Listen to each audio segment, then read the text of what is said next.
আহ, অমিত দা, আপনাকে স্বাগতম। কেমন আছেন? আপনারা কেমন আছেন? আপনারা সব ভালো তো? জি জি, চলছে, কিন্তু দেশের যে অবস্থা ভাই, ভালো থাকার উপায় নাই। হুম। কেন, কি হয়েছে? দেশে এই তো আমাদের মানে ল অ্যান্ড অর্ডারের ডিক্লাইন চলছে, এবং মব লিঞ্চিং। মানে একজনকে গুলি করছে সন্ত্রাসীরা, সে এখন মৃত্যু সজ্জায়, হয়তো আজকালকার ভিতরে তার মৃত্যু সংবাদ আসবে। মাথায় ওই কপাল দিয়ে গুলি ঢুকে মাথার খুলি দিয়ে বেরোয় গেছে, কোন কানের কাছ দিয়ে এই জন্য এখনো বাইসে আছে, হয়তো কাল পরশু মারা যাইতে পারে ধারণা করা যাচ্ছে। লাইফ এদিকে সাপোর্টে আছে। তাকে দেখার জন্য তার পরিবারের লোকজন চলে আসছে হাসপাতালে, ফাঁকা বাড়িতে বাড়ি গেছে চুরি হয়ে। এই অবস্থার ভিতর আছি আমরা, অমিত ভাই। বাড়ি চুরি হয়ে গেছে ওই যে আহত তার। চিন্তা করেন তো, ল অ্যান্ড অর্ডারের ডিক্লাইন এত পরিমাণে হয়েছে যে মানে হুম। এই দেশে এখন বসবাসযোগ্য নাই এখন আর, এই আর কি। হ্যাঁ, তো অমিত দা, আহ, আমরা তাহলে সরাসরি টপিকে চলে যাই, বিবর্তন নিয়ে। আহ, আমরা আমি যেটা নিয়ে আলাপ করেছিলাম, গত পর্বে আলাপ করেছিলাম, যেটা হচ্ছে যে প্রথমত হার্ডি ওয়েনবার্গের ইকুইলিব্রিয়াম থিওরিটা, এটা আমি সংক্ষেপে এখানে বলেছি যে Hardy equilibrium, the principle of population genetics that states that allele and the genotype frequencies in a population will remain constant from generation to generation. উনি বলছেন যে কনস্ট্যান্ট থাকে যদি না ইনফ্লুয়েন্স বাই মিউটেশন এবং natural selection, genetic drift. Exactly, correct. জি। একদম, মানে এই জিনিসটা হচ্ছে এখানে খুব ইম্পর্টেন্ট একটা জিনিস। আপনি এই ইয়েটা শেয়ার করতে পারেন, দ্য হার্ডি-মিনবার্গ প্রিন্সিপাল যেটা বলছে। এখানে জি। বলছে যে যে এটা একটা principal in population genetics that states that allele and genotype, so that is the allele frequency in a population will remain constant from generation to generation যদি যদি এই যে রিমেন কনস্ট্যান্ট একটা অ্যালিল ফ্রিকোয়েন্সি কখন কনস্ট্যান্ট থাকবে, যদি কতগুলো শর্ত পূরণ হয়। তার মধ্যে কেমন শর্ত? জিন ফ্লো হবে না। এই যে একদম হচ্ছে শেষের যে শর্তটা, জিন ফ্লো হবে না। তার মানে একটা জিন পুলের মধ্যে বাইরে থেকে কোন রকম জিন ভেতরে আসবে না, তার মানে এটা আলাদাভাবে থাকবে। এইটা একটা খুব ইম্পর্টেন্ট একটা জিনিস। সেই কেন এটা ইম্পর্টেন্ট সেই জিনিসটা আমরা বলবো। ২ নম্বর কথা হচ্ছে কোন রকম মিউটেশন হবে না। ৩ নম্বর কথা, ন্যাচারাল সিলেকশন এই জিনিসটাকে কোন রকম ভাবে ইনফ্লুয়েন্স করবে না। জেনেটিক ড্রিফট, এটা খুব একটা ইম্পর্টেন্ট জিনিস। এই জেনেটিক ড্রিফটটা কি সেটা আমরা পরে একটু বাদে আমরা সেটা বলবো, সেটা নিয়ে আলোচনা করব। কিন্তু রাইট। এই সমস্ত কন্ডিশন গুলো কোনটাই যদি না থাকে, তখন একটা পপুলেশনের মধ্যে একটা অ্যালিল ফ্রিকোয়েন্সি, এই অ্যালিল ফ্রিকোয়েন্সি গুলো তাদের যে অনুপাত, ২ টো ৩ টে অ্যালিল এই যেগুলো এগুলোর যে অনুপাত, সেই অনুপাতটা সবসময় সমান থাকবে। এখন কথা হচ্ছে এই অ্যালিল বলতে আমরা কি বুঝি? এই অ্যালিল বলতে, অ্যালিল এই কথাটা শুনলেই ওই সেই মেন্ডেলের সেই একটা ছোটবেলায় আমরা মেন্ডেলের একটা মটর গাছের পরীক্ষা পড়েছিলাম। তো সেখানে মেন্ডেল যখন এই মটর গাছ নিয়ে পরীক্ষাগুলো করেছিলেন, তখন তিনি কতগুলো বৈশিষ্ট্য নিয়েছিলেন। যেমন তিনি সেই একটা মটরের দানা সেটা গোল হবে নাকি কুঞ্চিত হবে, এই দুটো বৈশিষ্ট্য, হ্যাঁ? তার মানে গোলাকার এটা একটা বৈশিষ্ট্য, তার ২ টো ক্যারেক্টারিস্টিক্স আছে। একটা হচ্ছে গোল আর কুঞ্চিত, হ্যাঁ? তা এবার হচ্ছে একটা আ এবার খর্বাকৃতি হবে নাকি লম্বা হবে, এইগুলো নিয়ে তিনি পরীক্ষা করেছিলেন। তা তিনি ১ম দিকে যে পরীক্ষাটা করেছিলেন সেগুলো হচ্ছে প্রথমত একটা বৈশিষ্ট্য নিয়ে করেছিলেন। যে সবকিছুই এক, শুধুমাত্র একটা বৈশিষ্ট্য সেখানে আলাদা। তারপরে তিনি এসে ২ টো বৈশিষ্ট্য নিয়ে এই জিনিসগুলো করেছিলেন। তা এইটা খুব ইম্পোর্টেন্ট ছিল মেন্ডেলের সময়। মেন্ডেল এই যে কাজটা করেছিলেন, সেই সময় এটা খুব একটা একটা সত্যিই একটা বৈপ্লবিক একটা ধারণার জন্ম দিয়েছিল। এই জিনিসটা অবশ্যই মেন্ডেলের কাজটা, এটা ডারউইন জানতেন না। আর জানতেন না বলে তিনি কিন্তু বেশ ধন্দে ছিলেন। এখন কি ধন্দে ছিলেন সেটা আমি সবসময় বলেছি। সেই মনে আছে একবার আ মতিন ভাই এসে আমাদেরকে একটা পেপার দেখাচ্ছিলেন যেখানে রাইট, রাইট। আ আ সেই মেন্ডেলের একটা বক্তব্য আছে। তা তিনি যে ধন্দে পড়েছিলেন সেটা হচ্ছে যে সেই সময় ডারউইনের সময় মনে করা হতো যে এই যে ক্যারেক্টারিস্টিক গুলো যেগুলো এক প্রজন্ম থেকে আরেক প্রজন্মে আহ, আহ, বাহিত হয়, সেটা একটা এমন একটা সেটা খানিকটা ফ্লুইডের মতন, হ্যাঁ? তার মানে কিরকম, মানে ধরুন একটা সাদা ফুল এবং একটা লাল ফুল, এই দুটোর মধ্যে এরকম দুটো গাছের, একটা ধরুন নয়নতারা গাছ আছে, সেখানে একটাতে সাদা হয় আর একটাতে গোলাপি হয়। তো এই দুটো গাছের যদি ক্রস ব্রিডিং করেন, তখন তাদের যে ফুলগুলো হবে ওই ঠিক সাদাও হবে না, একদম গোলাপিও হবে না, ওই একটা মাঝামাঝি একটা কালার হবে। বা এই ধরনের একটা এই ধরনের, এটাকে হচ্ছে ব্লেন্ডিং ইনহেরিটেন্স বলে। তার মানে ধরুন যদি একটা সাদা খরগোশ আর একটা কালো খরগোশ, এই দুটোর মধ্যে যদি ব্রিডিং করা হয়, তখন তাদের যে বাচ্চাগুলো হবে সেগুলো সব ওই একটু ওই কি বলে গ্রে কালারের হবে আর কি। হ্যাঁ, ধূসর গ্রে কালারের হবে, মানে না সাদা না কালো, একটা মাঝামাঝি একটা কালারের হবে। তো এই ধরনের জিনিস দেখা যায় ঠিকই, কিন্তু এই ব্লেন্ডিং ইনহেরিটেন্স এই ব্যাপারটা হচ্ছে আহ, ডারউইনকে বেশ ধন্দে ফেলেছিল। এখন কি ধন্দে ফেলেছিল, তার কারণ হচ্ছে যে যদি ব্লেন্ডিং ইনহেরিটেন্স হয়, তাহলে এমন একটা ক্যারেক্টার, এমন একটা ক্যারেক্টারিস্টিক যেটা কোন রকম একটা সুবিধা প্রদান করছে। যেমন ধরুন একটা একটা জঙ্গলে একটা কতগুলো সাদা নেকড়ে বাস করে, তাদের মধ্যে ধরুন এমন একটা কোনো একটা নেকড়ের মধ্যে একটা মিউটেশন হলো, তার যে কালারটা তৈরি হলো, তার যে গায়ের কালারটা তৈরি হলো, সেটা একটুখানি সবুজ সবুজ মতন তৈরি হলো, যাতে সে ভালো ব্লেন্ড করতে পারে, সে ক্যামোফ্লেজ করতে পারে, সে লুকিয়ে যেতে পারে। তাহলে সে একটা সুবিধা পায়। সে সুবিধাটা কিরকম? সে লুকিয়ে থেকে ভালো করে শিকার করতে পারে। তো এইটা তো তাহলে নির্বাচিত হওয়ার কথা। নিশ্চয়ই নির্বাচিত তো হবেই। সে অনেক বেশি শিকার ধরে আনবে। কিন্তু সমস্যা হচ্ছে তাকে সেই মেটিং করতে হবে একটা সাদা আ নেকড়ের সাথে। তো এই সাদা নেকড়ের সাথে যদি মেটিং করতে হয়, তখন তাদের যে বাচ্চাগুলো হবে সেগুলো তো ওই সাদা আর যে হালকা গ্রিন ওইটা মিশে আরো হালকা হয়ে যাবে। তার পরবর্তী প্রজন্মে আরো হালকা হয়ে যাবে, যদি ব্লেন্ডিং ইনহেরিটেন্স ব্যাপারটা সত্যি হয়। তা এই জিনিসটা ডারউইন ব্যাখ্যা করতে পারছিল না। তখন সেই সময় সমসাময়িক কালেই মেন্ডেল অ্যাকচুয়ালি দেখান যে না, এরকম ব্লেন্ডিং ইনহেরিটেন্স হয় না।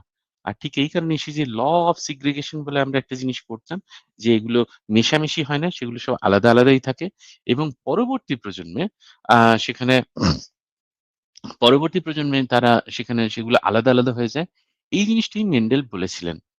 এবং সেই কারণেই এই জিনিসটাকে ব্যাখ্যা করার জন্য ডারউইন একটা কথা বলেছিলেন, সেটা হচ্ছে জেমিউলস এর ব্যাখ্যা করেছিলেন। কিন্তু ওই যে সেই ওয়ালেস ছিলেন, সেই ওয়ালেস এবং তার পরবর্তী লোকজন তারা এই জিনিসটাকে মানতে চাননি। সেটাকে সেইজন্য প্রথমত হচ্ছে ডারউইনিজম বা ডারউইনিয়ান ইভলিউশন বলতে আমরা এই ব্লেন্ডিং ইনহেরিটেন্স এর সাথে এই জেমিউলস এর কথা, এই জিনিসটাকে আমরা বুঝি। তা ডারউইন যেটা বলেছিলেন সেটা হচ্ছে খানিকটা ওই ল্যামার্কিয়ান তত্ত্বকেও তিনি খানিকটা মিশিয়েছিলেন। তিনি বলেছিলেন যে নেচার সবসময় এই ন্যাচারাল সিলেকশন সবসময় একটা একটা হচ্ছে ক্রিয়েটিভ ফোর্স, একটা নতুন নতুন করে এক বৈশিষ্ট্যের জন্ম দেয়। তা এবং সেখানে ইনফ্লুয়েন্স করে, এবং সেইজন্য যদি এরকম হয় যে কোনো একটা যে অ্যাকওয়ার্ড ক্যারেক্টারিস্টিক্স, সেইগুলো এই জেমিউলস এর মাধ্যমে পরবর্তী প্রজন্মে প্রবাহিত হতে পারে। কিন্তু সেই জিনিসটা পরবর্তী প্রজন্ম সেই সেই যে পরীক্ষাগুলো যেগুলো, সেগুলো দেখা গেছিল যে না, সেরকম কোনো জিনিস হয় না। মানে অ্যাকওয়ার্ড ক্যারেক্টারিস্টিক সেটা পরবর্তী প্রজন্মে সেরকমভাবে সেটা প্রবাহিত হয় না। তো তখন তো ওই জেনেটিক্স এই সমস্ত জানা ছিল না। তখন ডিএনএ ফিএনএ জানা ছিল না। কিন্তু পরীক্ষাগুলো করে যখন জানা গেল যে না, এরকম তো ঘটছে না। আর তখনও কিন্তু এই মেন্ডেলের ব্যাপারটা আসেনি। তো এই জিনিসটাকে ডিফারেনশিয়েট করার জন্য ডারউইনের তত্ত্বের সাথে এই যে তাদের পরীক্ষা-নিরীক্ষাগুলো, যেমন হচ্ছে রাসেল ওয়ালেস ছিলেন। তা এরা সব বিজ্ঞানীরা, আরো কিছু বিজ্ঞানী ছিলেন। সেই সমস্ত বিজ্ঞানীরা এগুলোকে আলাদা করার জন্য তারা নাম দেন, এটাকে বলেন নিও ডারউইনিজম। এটা হচ্ছে নিও ডারউইনিজম, যেখানে এই acquired characteristics, inheritance of acquired characteristics, এই জিনিসটাকে বাদ দেওয়া হয়েছিল। তা পরবর্তীকালে যখন এই আরো তখন থেকে প্রায় আরো ৫০ বছর বাদে যখন জেনেটিক্স সম্পর্কে জানা গেল, তখন আরো অনেকগুলো জিনিস সেখানে একসাথে হয়ে আমরা আজকের যে রূপ, যে মডার্ন সিনথেসিস, ডারউইনিয়ান ইভলিউশনের যে মডার্ন সিনথেসিস, সেই জিনিসটা দেখি। এই মডার্ন সিনথেসিস এর একটা খুব ইম্পোর্টেন্ট পার্ট হচ্ছে, সেটা ডিসেন্ট উইথ মডিফিকেশন তো বটেই, কিন্তু তার সাথে এই ডিসেন্ট উইথ মডিফিকেশন এর সাথে আরো ৩ টে জিনিস ইম্পোর্টেন্ট, যেটা বিবর্তনকে চালিত করে। তার মধ্যে একটা হচ্ছে ন্যাচারাল সিলেকশন, ২ নম্বর হচ্ছে জেনেটিক ড্রিফট, এবং ৩ নম্বর হচ্ছে জিন ফ্লো।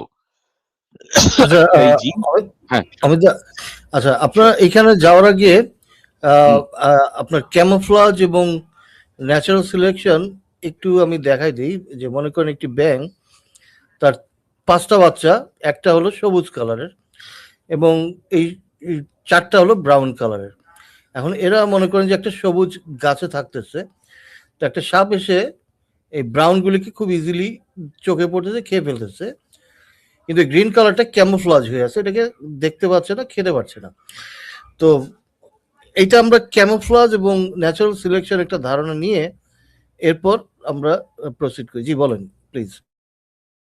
হ্যাঁ, তাহলে এই যে ন্যাচারাল সিলেকশন এই যে জিনিসটা দেখলেন, এই ন্যাচারাল সিলেকশন এই জিনিসটাতে এটা আ এই এটা হচ্ছে এই দুজনে খুব ইনফ্লুয়েন্স হয়েছিলেন। অ্যালফ্রেড রাসেল ওয়ালেস আর এই ডারউইন এরা দুজন এই ন্যাচারাল সিলেকশন ব্যাপারটা নিয়ে খুব ইনফ্লুয়েন্স হয়েছিলেন। তাদের এই ইনফ্লুয়েন্স এর পেছনে অবশ্যই একটা কারণ ছিল। সেই সময়ে কিছু ইকোনমিক্স আমি নামটা ভুলে গেছি ওই ইকোনমিস্ট এর একজন সেই সময়ের একজন ইয়ে ছিলেন, অর্থনীতিবিদ ছিলেন। তিনি বলেছিলেন যে আমি নামটা আমার ঠিক মনে পড়ছে না। তিনি আ মানে খুব ইনফ্লুয়েন্স হয়েছিলেন তার কথায়। তিনি বলেছিলেন যে মানুষ সবসময় যে চাইলেই যে একটা সমাজকে যে খুব ভালোভাবে মানে সবাই বড়লোক হয়ে যাবে, সবাই যে ধনী হয়ে যাবে এরকম হতে পারে না।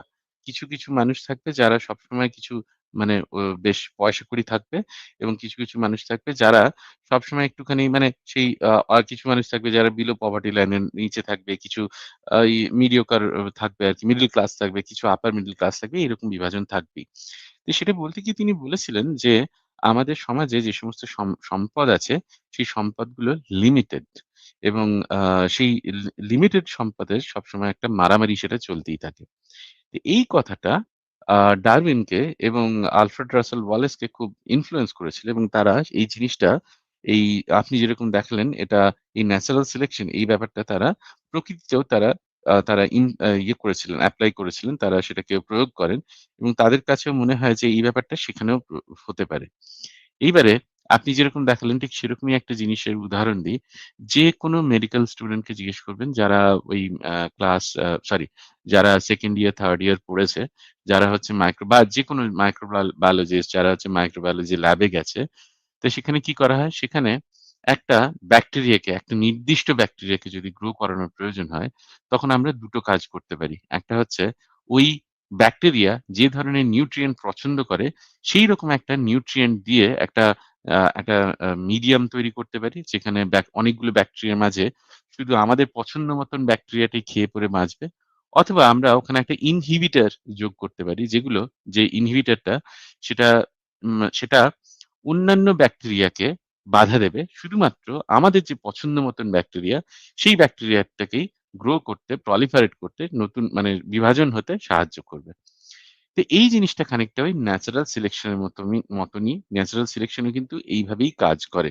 সেখানে যে সমস্ত যে সমস্ত এই যে আমরা যে অ্যালিল ফ্রিকোয়েন্সি এর কথা বলছি, যে ফ্রিকোয়েন্সি গুলো একটা আ মানে ধরুন এমন একটা নেচার একটা পরিবেশ আছে, একটা বাস্তুতন্ত্র আছে, একটা প্রাকৃতিক একটা পরিবেশ আছে, যেখানে একটা ট্রেট বা একটা বৈশিষ্ট্য কোন রকম সুবিধা পাচ্ছে, তারা পরবর্তী প্রজন্মে তাদের সেই বৈশিষ্ট্যগুলোকে ছড়িয়ে দেওয়ার জন্য ছড়িয়ে দিতে পারে বেশি। ঠিক যেমন এখানে আমরা দেখলাম যে একটা সাপ আছে, সেই সাপটা কি করছে?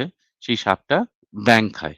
এখন যদি এই ব্যাঙগুলো যদি একটা সবুজ ব্যাঙ যদি তৈরি হয়, সে সবুজ একটা পাতার ব্যাকগ্রাউন্ডে সে লুকিয়ে থাকতে পারে। কিন্তু বাকি যে ব্যাঙগুলো যেগুলো ধূসর ব্যাঙ সেগুলোকে সে খেয়ে ফেলবে। তাহলে এই সবুজ ব্যাঙটা যখন বেঁচে যায়, সেই সবুজ ব্যাঙটা কি করে? সেই সবুজ ব্যাঙটা আরো বেশি proliferate করবে। আরো নতুন সবুজ ব্যাঙের জন্ম দিতে পারবে। এবারে এরকম হতে পারে যে এই যে ব্যাঙগুলো সেগুলো এত বেশি reproduce করে যে এই সাপটা যতই খাক তাতে কিছু যায় আসে না। হুম? সাপের সংখ্যা সেখানে হয়তো কম, খুবই কম। এই জিনিসটা হচ্ছে যখন এইরকম একটা ঘটনা ঘটে তখন কি হয়? তখন জেনেটিক ড্রিফট কাজ করে। জেনেটিক ড্রিফট জিনিসটা কি? জেনেটিক ড্রিফট জিনিসটা হচ্ছে একটা বাস্তুতন্ত্র যেখানে এই যে ন্যাচারাল সিলেকশন এই জিনিসটার খুব একটা বেশি প্রাদুর্ভাব থাকে না। অথবা এমন একটা যে ধরুন একটা বৈশিষ্ট্য একটা নির্বাচনী সংকট সেখানে তত বেশি বা হচ্ছে সিলেকশন প্রেশার তত বেশি শক্তিশালী নয়। তখন কি হচ্ছে? তখন এই অ্যালিল ফ্রিকোয়েন্সি গুলো তাহলে কিভাবে চেঞ্জ হচ্ছে? এই অ্যালিল ফ্রিকোয়েন্সি গুলো চেঞ্জ হচ্ছে শুধুমাত্র র‍্যান্ডম কারণে এই অ্যালিল ফ্রিকোয়েন্সি গুলো চেঞ্জ হচ্ছে। তা ঠিক একটু আগে আপনি যে জিনিসটা দেখালেন, আগের স্লাইডটা একবার দেখেন। সত্য সন্দীপ ভাই জাস্ট হ্যাঁ। স্লাইডটা ভালো বানিয়েছেন কিন্তু। হ্যাঁ, এই যে ঠিক আছে। এই যে এটা আমি এইখানে আমরা বানাইনি, এটা আমি কালেক্ট করেছি অনলাইন থেকে, আচ্ছা সুতরাং বেশ, বেশ ঠিক আছে। বেশ সুন্দর এটা বানিয়েছে, হ্যাঁ। তো জি। এইখানে দেখুন, এইখানে যে জিনিসটা দেখাচ্ছে যে অ্যালিল ফ্রিকোয়েন্সি চেঞ্জ জিনিসটা দেখাচ্ছে যে কিভাবে চেঞ্জ হচ্ছে, হ্যাঁ? তো এইখানে আমরা যে জিনিসটা দেখছি সেটা এখানে একটা এই যে লাল যে ফ্রিকোয়েন্সিটা এইটা একটা সুবিধা পাচ্ছে বলে এখানে খুব দ্রুত এই অ্যালিল ফ্রিকোয়েন্সি গুলো পরিবর্তিত হচ্ছে। কিন্তু যদি এরকম হতো যে এই সুবিধাটা খুব বেশি নয়, এমন কিছু আহামরি কিছু সুবিধা নয়। ধরুন এই সবুজ যে ব্যাঙ, এই সবুজের মধ্যে একটা একটুখানি কম সবুজ হতে পারে, একটু বেশি সবুজ হতে পারে। এই যে কম সবুজ বা বেশি সবুজ এই জিনিসগুলো হয়তো খুব বেশি সুবিধা প্রদান করে না। তখন তাহলে কি হবে অ্যালিল ফ্রিকোয়েন্সি পরিবর্তিত হয়। সেই অ্যালিল ফ্রিকোয়েন্সি যে পরিবর্তিত হয় তাকে আমরা বলি জেনেটিক ড্রিফট। জেনেটিক ড্রিফট কথাটার অর্থ কি? শুধুমাত্র র‍্যান্ডম কারণের জন্য। কোনো কারণ নেই। শুধুমাত্র র‍্যান্ডম কারণের জন্য অনেক সময় এই অ্যালিল ফ্রিকোয়েন্সি পরিবর্তিত হয়। কখন হয়? যখন পপুলেশন সাইজ যখন সাইজ অফ দ্য পপুলেশন বা সদস্য সংখ্যা যখন কম হয়, তখন এই ন্যাচারাল সিলেকশন যে সবসময় কাজ করবে সেরকম নয়। তো কিরকম? ধরুন সেখানে খাবার-দাবার প্রচুর পরিমাণে আছে। সেখানে এই যে সেখানে হচ্ছে এই খুব বেশি মানে সবাই মোটামুটি পর্যাপ্ত পরিমাণে খাবার পায়। এগুলো সবথেকে বেশি এই যে জেনেটিক ড্রিফট এগুলো সবথেকে বেশি কখন কাজ করে? যখন একটা বটলনেক তৈরি হয়। তার মানে ধরুন এরকম কোনো একটা ঘটনা ঘটলো, একটা আ পপুলেশন এর মধ্যে কোনো একটা রোগের কারণে বা কোনো একটা কারণে একটা বেশ বড় সংখ্যক যেই পপুলেশন এর মধ্যে সদস্য তারা মারা গেল, হ্যাঁ? শুধুমাত্র কয়েকজনই সেই ইয়েতে বেঁচে রইল, সেই পরিবেশের মধ্যে বেঁচে রইল। তাদের কিন্তু খাওয়া-দাওয়ার খুব একটা অভাব নেই। এইবারে এদের মধ্যে ওরকম যে যেরকমই হোক, যেরকমই তাদের মধ্যে খুব বেশি তাদের মধ্যে ডিফারেন্স নেই, জেনেটিক ডিফারেন্স নেই। কিন্তু তাদের মধ্যে মিউটেশন কি থেমে আছে? না, এরকম তো নয় যে তাদের মধ্যে মিউটেশন থেমে আছে। পরবর্তী প্রজন্মে কিছু না কিছু মিউটেশন তৈরিই হচ্ছে। তার মানে নতুন ক্যারেক্টারিস্টিক কিছু না কিছু তৈরিই হচ্ছে। যখন এইগুলো তৈরি হয় তখন তাদের মধ্যে এরকম হতেই পারে যখন এই ন্যাচারাল সিলেকশন এর আওতায় তারা পড়ছে না। তার মানে তাদের মধ্যে এমন কোনো বৈশিষ্ট্য তৈরি হচ্ছে না যেগুলো খুব বেশি অ্যাডভান্টেজিয়াস তার মানে খুব বেশি তাদের সুবিধা প্রদান করছে এরকম না। তার মানে ধরুন একটা আ এমন একটা আ এমন একটা পপুলেশন তৈরি হলো যেখানে ধরুন একটা শহর, সেই শহরে অধিকাংশ লোক মারা গেছে। মাত্র কয়েকজন বেঁচে আছে। এইবারে সেই শহরের মধ্যে পর্যাপ্ত খাবার সমস্ত কিছুই আছে। তাদের মধ্যেও তাদের মধ্যে যে মেটিং হচ্ছে তারা proliferate করছে। তারা নতুন পরবর্তী প্রজন্মের জন্ম দিচ্ছে। এই পরবর্তী প্রজন্মের জন্ম দেওয়ার সময় পরবর্তী প্রজন্মে কিছু মডিফিকেশন তৈরি হচ্ছে। কিন্তু এই মডিফিকেশন গুলো এমন খুব সিগনিফিক্যান্ট মডিফিকেশন নয় যেগুলো একটা সদস্যকে বাকিদের থেকে খুব বেশি আ সুবিধা প্রদান করছে। তার মানে ধরুন এরকম হতে পারে যে একজন খুব লম্বা, একজন খুব বেঁটে, হ্যাঁ? এরকম না হয়ে সবাই মোটামুটি হাইটের। হয়তো কারোর হাইট হচ্ছে ৫ ফুট ৪ ইঞ্চি আর কারোর হাইট হচ্ছে ৫ ফুট ৮ ইঞ্চি। ঠিক আছে? এই ৪ ইঞ্চি ডিফারেন্স কিন্তু খুব বেশি যে একটা আ একটা আ একটা ডিফারেন্স একটা যে সুবিধা প্রদান করছে এই অর্থে সেরকম নয়।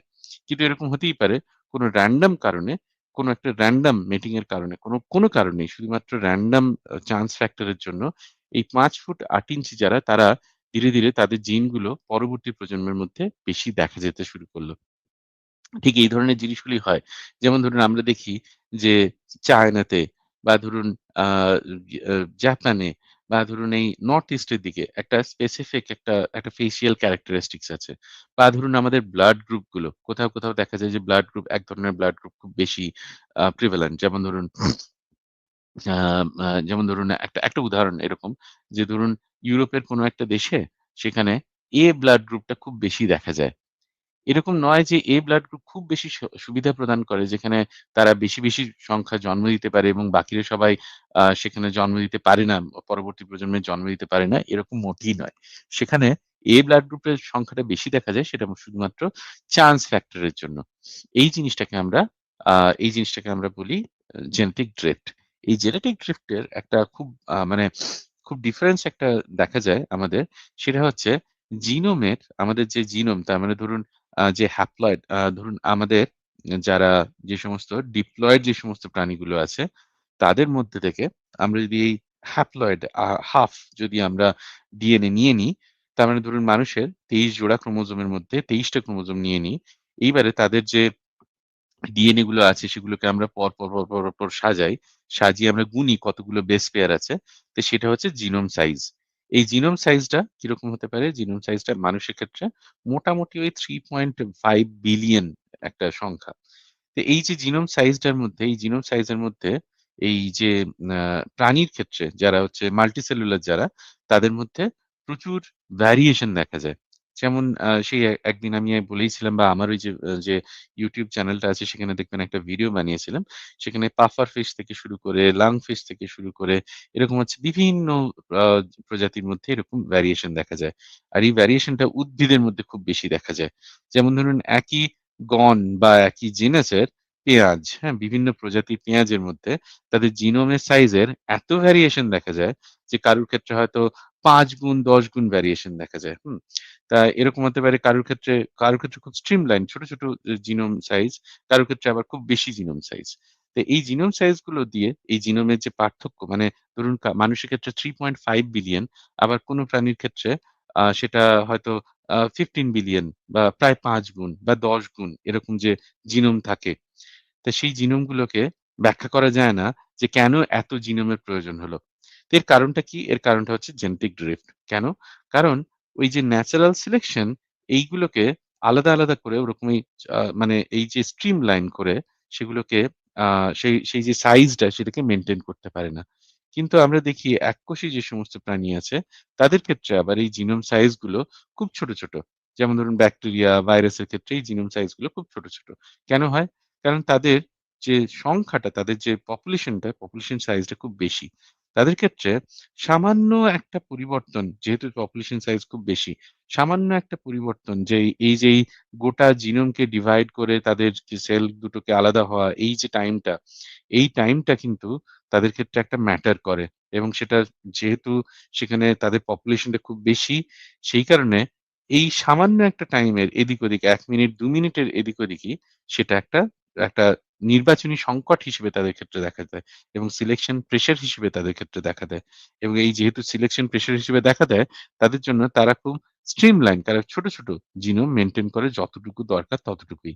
কিন্তু আ এই যে যারা মাল্টিসেলুলার, তাদের ক্ষেত্রে কিন্তু এই ধরনের সিলেকশন প্রেশার দেখা যায় না। এবং শুধুমাত্র র‍্যান্ডম জেনেটিক ড্রিফট এর কারণেই তাদের মধ্যে এই যে হিউজ ভ্যারিয়েশন দেখা যায়। এই জিনোম সাইজের হিউজ ভ্যারিয়েশন দেখা যায়। তো অনেকেই এটা সেই এনকোড প্রজেক্ট সম্পর্কে তো অনেকেই এটা আসার পরে অনেকেই মন্তব্য করেছিলেন যে, "না, জাঙ্ক ডিএনএ বলে কিছু নেই।" এরকম অনেক কথাই বলেছিলেন। কিন্তু এনকোড প্রজেক্টে পরবর্তীকালে ২০১৪ তে তারা যখন পেপার বের করে, তখনও তারা এই জিনিসটা স্বীকার করে, "না, জাঙ্ক ডিএনএ বলে আছে। জাঙ্ক ডিএনএ অবশ্যই আছে। আমাদের মধ্যে মাত্র ৫% হিউম্যান জিনোমের মধ্যে মাত্র ৫% এমন জিন দেখা যায়, যেগুলোর একটা কনস্ট্যান্ট আছে, যেগুলো সিলেকশন মানে সেটা পজিটিভ বা নেগেটিভ সিলেকশন এর মাধ্যমে সেগুলো একটা সিকোয়েন্স কনস্ট্যান্ট আছে। মানে তাদের সিকোয়েন্স স্পেসিফিসিটি আছে। সেই সিকোয়েন্স গুলো মেইনটেইন হয়। বেশ কিছু অঞ্চল আছে যেগুলোর মধ্যে কিছু রেগুলেটরি ফাংশন থাকলেও সেগুলো ওরকম এই সিকোয়েন্স দিয়ে মেইনটেইন হয় না। এবং বাকি অধিকাংশেরই মোটামুটি ধরুন 80% থেকে 90% তাদের কোন রকম ওইরকমই সিকোয়েন্স স্পেসিফিক ফাংশন আমরা দেখতে পাই না। তাদের মধ্যে তার মানে ওই যে আমরা যে একদিন এই জিনিসটা নিয়ে আলোচনা করছিলাম যে একটা ফাংশন, একটা জিনোমের ফাংশন, একটা বায়োকেমিক্যাল ফাংশন, আরেকটা হচ্ছে সিলেক্টেড ফাংশন। তো এই দুটোর মধ্যে ডিফারেন্স আছে। তা কিরকম ডিফারেন্স? ধরুন জুতো, একটা আ একটা জুতো, সেই জুতোটার কাজ কি? সেটা কিসের জন্য তৈরি হয়েছে? সেই জুতোটা তৈরি হয়েছে আপনার পা এই জিনিসটাকে রক্ষা করার জন্য। কিন্তু জুতো এরকম হতেই পারে রাস্তায় যেতে, যেতে একটা চুইং গামের সাথে বা একটা কাঁটা ফুটে গেল বা একটা চুইং গামের সাথে আটকে গেল। এই জুতোটা যখন ছিঁড়ে যাবে, একদম ছিঁড়ে যাবে, যখন আপনার পা কে আর রক্ষা করতে পারবে না, তখনও কিন্তু এই আ এই যে চুইং গাম এর সাথে সেটা কিন্তু আটকা পড়তে পারে। কিন্তু তার মানে এই নয় জুতোর কাজ ওই চুইং গামের সাথে আটকে দেওয়া, এইটা কিন্তু জুতোর কাজ নয়। জুতোর কাজ হচ্ছে এই সিলেক্টেড এফেক্ট থেকে তার যে ডেফিনিশন অফ ফাংশন, তার অর্থ হচ্ছে যে সেটা সেটা আপনার পাকে রক্ষা করে, এটাই কিন্তু কাজ। এবং সেরকম ভাবে আমরা জিনোমের মধ্যেও দেখি যে বেশ কিছু জিনোম আছে যেগুলো ট্রান্সক্রিপশন হয়, যেগুলো কিছু সিকোয়েন্স এর মধ্যে যেগুলো আরএনএ তৈরি করে, কিন্তু তাদের কোন রকম ফাংশন আমরা দেখি না। তাদের যে পার সেল, মানে ধরুন পার সেল হয়তো ১০০টা ২০০টা সেলের মধ্যে হয়তো একটা সেলের মধ্যে তাদের ট্রান্সক্রিপশন হলো, বা একটা টাইপ অফ সেলের মধ্যে তাদের ট্রান্সক্রিপশন হলো। এরকম জিনিসগুলি আমরা দেখি। তো জাঙ্ক ডিএনএ এখান থেকে, এই জেনেটিক ড্রিফটের ধারণা থেকেই আমরা জাঙ্ক ডিএনএ এই জিনিসটাকে ব্যাখ্যা করতে পারি। এই জেনেটিক ড্রিফট জিনিসটা কি, এই জিনিসটা আরেকটুখানি ব্যাখ্যা করে বলি, একটুখানি পরিষ্কার করে এই জিনিসটা বলি। তা জেনেটিক ড্রিফট জিনিসটা হচ্ছে যে ধরুন এখানে, এই যে হ্যাঁ, এখানে ছবিটা খুব সুন্দর দেখিয়েছেন। ধরুন একটা বাক্স আছে। একটা একটা একটা এরকমই শিশি আছে, যেরকম হচ্ছে বাঁ দিকে আমরা নিচের দিকে দেখছি। একটা শিশি আছে। এই শিশিটা আমি যতবার ঝাঁকাই, সেখানে এই যে গোলাপি আর নীল যে সমস্ত যে আ ইয়েগুলো আছে, দানাগুলো আছে, সেগুলো ডুপ্লিকেট হয়ে যায়। আ সেগুলো সেগুলোর মধ্যে সেগুলো রেপ্লিকেট করে, হ্যাঁ? নীলটা নীলের জন্ম দেয়, আর গোলাপিটা গোলাপেরই জন্ম দেয়। কিন্তু এই যে শিশিটা দেখছেন, এই শিশিটার মধ্যে মাত্র ওই ১০-১০-২০ টা আ ওই নীল বা ১০-১০-২০ টা ওরকম বলই, মানে ওরকম দানাই ধরতে পারে। তাহলে এখন যদি ডুপ্লিকেট হয়ে যায়, তখন কি হবে? যে সমস্তগুলো উদ্বৃত্ত আছে, সেগুলো বাইরে উপচে পড়ে যাবে। তো এই যে উপচে পড়ে যাওয়া জিনিসটা, এটা কিন্তু র‍্যান্ডম। এটা কিন্তু কোন রকম নির্দিষ্ট কোন রকম নিয়ম নেই। এটা randomly পড়ে যেতে পারে। তো আমি যদি এরকমভাবে বারবার এই ধরনের এরকমভাবে ঝাঁকাতে থাকি, তাহলে একসময় হয়তো দেখব যে আ যে একটা শিশিটার মধ্যে সমস্ত গোলাপি যে সমস্ত যে দানাগুলো ছিল, সেগুলো সব ওখান থেকে বেরিয়ে গেছে। শুধুমাত্র নীল দানাগুলোই পড়ে আছে। বা তার উল্টোটাও হতে পারে। এর মানে এই নয় যে তার কোনো একটা নির্দিষ্ট নিয়ম ছিল। জেনেটিক ড্রিফট ঠিক এই জিনিসটাই। এই জেনেটিক ড্রিফট সবথেকে বেশি কোথায় কাজ করে? যখন একটা পপুলেশনের সংখ্যা, একটা জিন পুলের মধ্যে পপুলেশন সংখ্যা যখন খুব কম হয়, তখন এই জেনেটিক ড্রিফট সবথেকে বেশি প্রিভ্যালেন্ট হয়। তখন একটা ন্যাচারাল সিলেকশন কে যদি প্রিভ্যালেন্ট হতে হয় একটা ক্ষুদ্র জনগোষ্ঠীর মধ্যে, তখন এই যে সিলেকশন প্রেশারটাকে হয় খুব বেশি হতে হবে, নইলে ওই অ্যাডভান্টেজ যে জিনিসটা, সেটা হচ্ছে খুব বেশি অ্যাডভান্টেজ হতে হবে। তবেই ন্যাচারাল সিলেকশন সেখানে প্রিভ্যালেন্ট হবে। এবং ঠিক এই কারণেই আমরা দেখি মানুষের মধ্যে বা অন্যান্য প্রজাতির জীবের মধ্যে সামান্য ক্ষতিকারক বেশ কিছু অ্যালিল তারা টিকে থেকে যায়।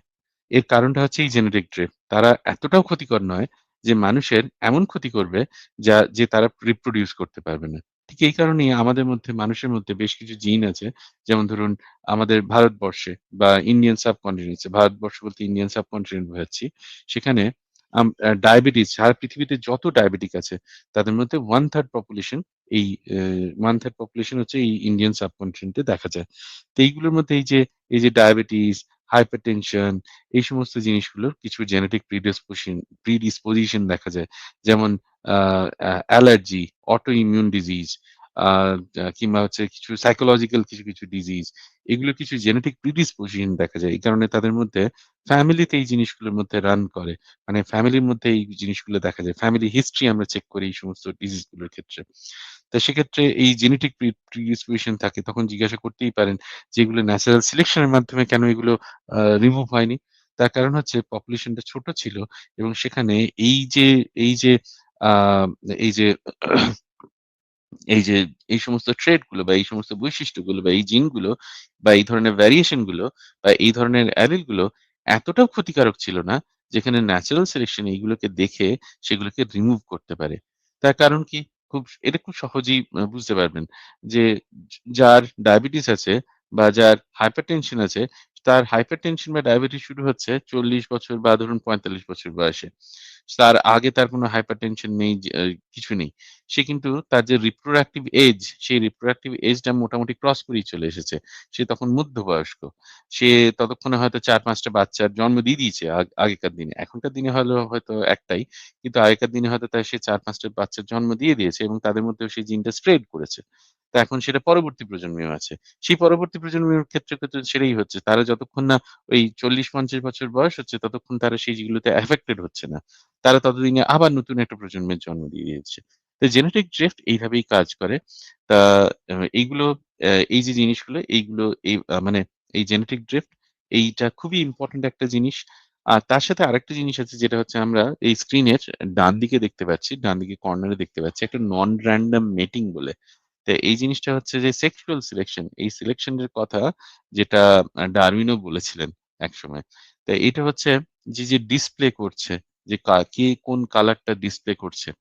এই ডিসপ্লে যে করে, এই ডিসপ্লে গুলো কিন্তু সেটা থেকে যে বাকি মানে অপর যে আ ফিমেল যে ইয়েটা পাচ্ছে, যে কিউটা পাচ্ছে, সেই ক্লুটা সে হচ্ছে যে কে কতটা ফিট সেই জিনিসটা, সেই ক্লুটা পাচ্ছে।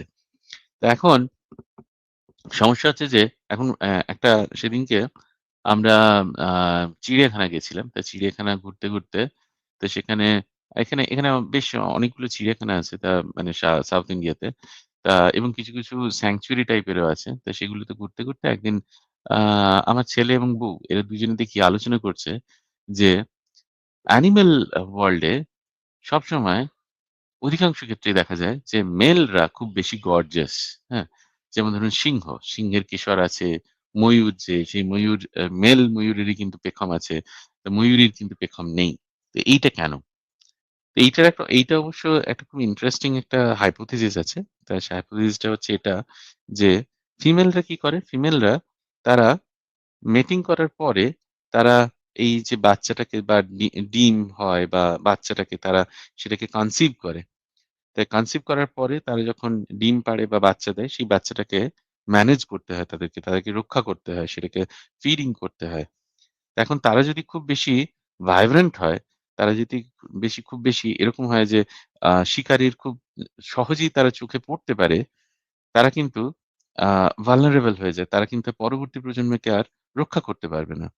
তো সেই কারণে এই এটা একটা ন্যাচারাল সিলেকশন প্রসেস এর জন্য এমন হয়েছে যে ক্রোমোজোম গুলো এমনভাবেই সিগ্রিগেশন হয়েছে X থেকে Y এর মধ্যে বা যখনই হচ্ছে সেক্স ক্রোমোজোমের মধ্যে এমনভাবেই সিগ্রিগেশন হয়েছে যেখানে মেলরা অনেক বেশি ভাইব্রেন্ট।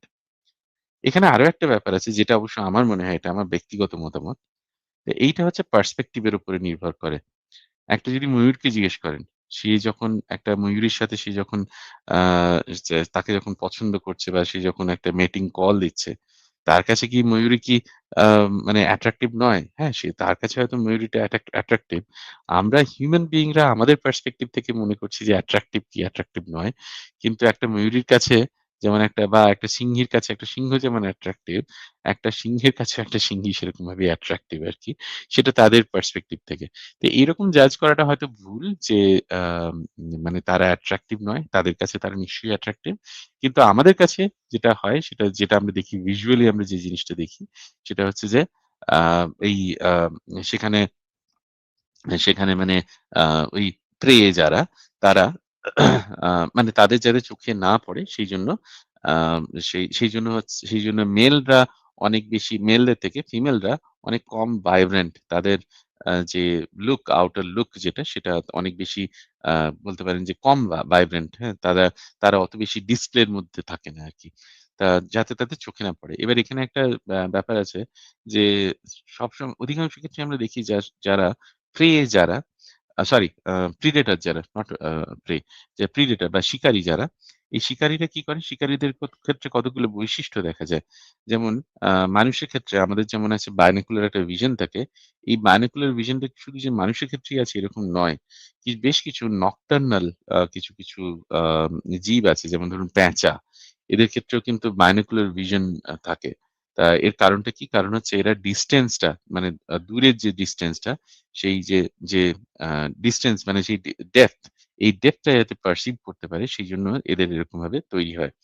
এখন বেশ কিছু প্রিডেটর আছে যারা এই ভিশন এর উপরে বা দৃষ্টির শক্তির উপরে যারা নির্ভর করে। এরকম তো কিন্তু আবার এমন কিছু আছে, এমন অনেকেই আছে যারা শুধুমাত্র যে দৃষ্টিশক্তির উপর নির্ভর করে সেরকম তো নয়। তারা ঘ্রাণ শক্তির উপরে নির্ভর করে। যেমন ধরুন সাপ। সাপ যে সবসময় যে দৃষ্টিশক্তির উপরে নির্ভর করে এই ইয়েদেরকে ক্যাচ করার জন্য সেরকম তো নয়। তারা ঘ্রাণ শক্তির উপরেও বেশ কিছুটা নির্ভর করে তাদেরকে ট্র্যাক করার জন্য। তাদের ভিশনটা মানুষের মত নয়। তারা অন্য লেভেল অন্যভাবে তারা জিনিসগুলো দেখতে পায়। তারা ভাইব্রেশন সেন্স করতে পারে। তা যেটা বলার সেটা হচ্ছে যে এগুলো এই যে সেক্সুয়াল সিলেকশন সেই সেক্সুয়াল সিলেকশন এটাও একটা নন র‍্যান্ডম মেটিং, কিন্তু এটা ন্যাচারাল সিলেকশন এর মধ্যে না পড়লেও এইটা এইটা একটা নন র‍্যান্ডম মেটিং। সেখানে একটা বিশেষ ট্রেট বা একটা একটা বিশেষ বৈশিষ্ট্য সেটা এই নন র‍্যান্ডম মেটিং এর জন্য সিলেক্টেড হতে পারে। এখন তাহলে এই জিন ফ্লো জিনিসটা কি? এই জিনিসটা তো আমরা বাদ দিয়ে গেলাম। জিন ফ্লো খুব একটা বেশি মানে খুব এটার মধ্যেও খুব বেশি যে মানে বিশাল একটা কিছু সেরকম না। যেমন ধরুন ২ টো পপুলেশন যদি আলাদা হয়ে যায়, যেমন আম ধরুন আ একটা আছে, একটা একটা জঙ্গলের মধ্যে কতগুলো খরগোশ আছে। তা সেই খরগোশগুলো একটা জায়গাতেই থাকতো। হঠাৎ করে কোনো একটা কারণে সেখানে দাবানল বা কোনো কারণে এই দুটো এই একই প্রজাতির খরগোশ আম স তারা জঙ্গলের ২ টো আলাদা জায়গায় চলে গেল। বা এরকম হতে পারে যে কোনো একটা জায়গাতে একটা ভ্যালি বা কোনো একটা জায়গাতে কতগুলো জীব ছিল। তারা হঠাৎ করে একটা প্রজাতি ছিল। হঠাৎ করে কোনো একটা নদীর চে চেঞ্জ হওয়ার জন্য বা কোনো একটা আ ওরকমই কোনো টেকটনিক প্লেটের কোনো কারণে সেখানে এমন একটা ব্যারিয়ার তৈরি হলো যে এই একই প্রজাতির যে পপুলেশনটা ছিল তারা দুটো আলাদা হয়ে গেল। তো তখন তো কি হবে? তখন হচ্ছে সময়ের সাথে, সাথে তারা আলাদা ভাবে বিবর্তিত হতে শুরু করবে। এখন ১ম দিকে দেখা যায় যে কিছু ক্ষেত্রে দেখা যায় যে এই আলাদা হয়ে যাওয়ার পরেও তারা দুটো অঞ্চলে বাস করলেও যদি কখনো তাদের ১ম দিকে যদি কখনো দেখা হয় তাদের মধ্যে, তখন সেই মেটিং হতে পারে। এবং এই যে এক পপুলেশন থেকে একটা জিন পুল থেকে আরেকটা জিন পুলের মধ্যে কখনো আ এই যে আম জিনের যে আদান-প্রদান এই জিনিসগুলো হতে পারে। ঠিক এই জিনিসটা মানুষের মধ্যেও দেখা যায় যখন নিয়েন্ডারথাল যে আ প্রজাতি তাদের সাথে যখন মানুষেরও মানে আমাদের মডার্ন হিউম্যান বিইং এরও যখন একটা তো ওভারল্যাপ ছিল। তাদের মধ্যেও কিছু জিন ফ্লো হয়েছে এই জিনিসটা দেখা যায় এবং এইজন্য ইউরোপিয়ান আ বেশ কিছু রেস আছে যাদের মধ্যে এমন বহু মানুষ আছে যাদের মধ্যে নিয়েন্ডারথাল জিনের কিছু প্রাদুর্ভাব দেখা যায়। এই জিনিসটাকে বলা হয় জিন ফ্লো। এখন এই জিনিসটা এই যে ৫ টা যে আ evolutionary agent এখানে যে লিখেছে, এই জিনিসগুলোর মধ্যে এই যে মিউটেশনটাই হচ্ছে কিন্তু এই সমস্ত কিছুর জন্য দায়ী। এই মিউটেশন কেন হয়?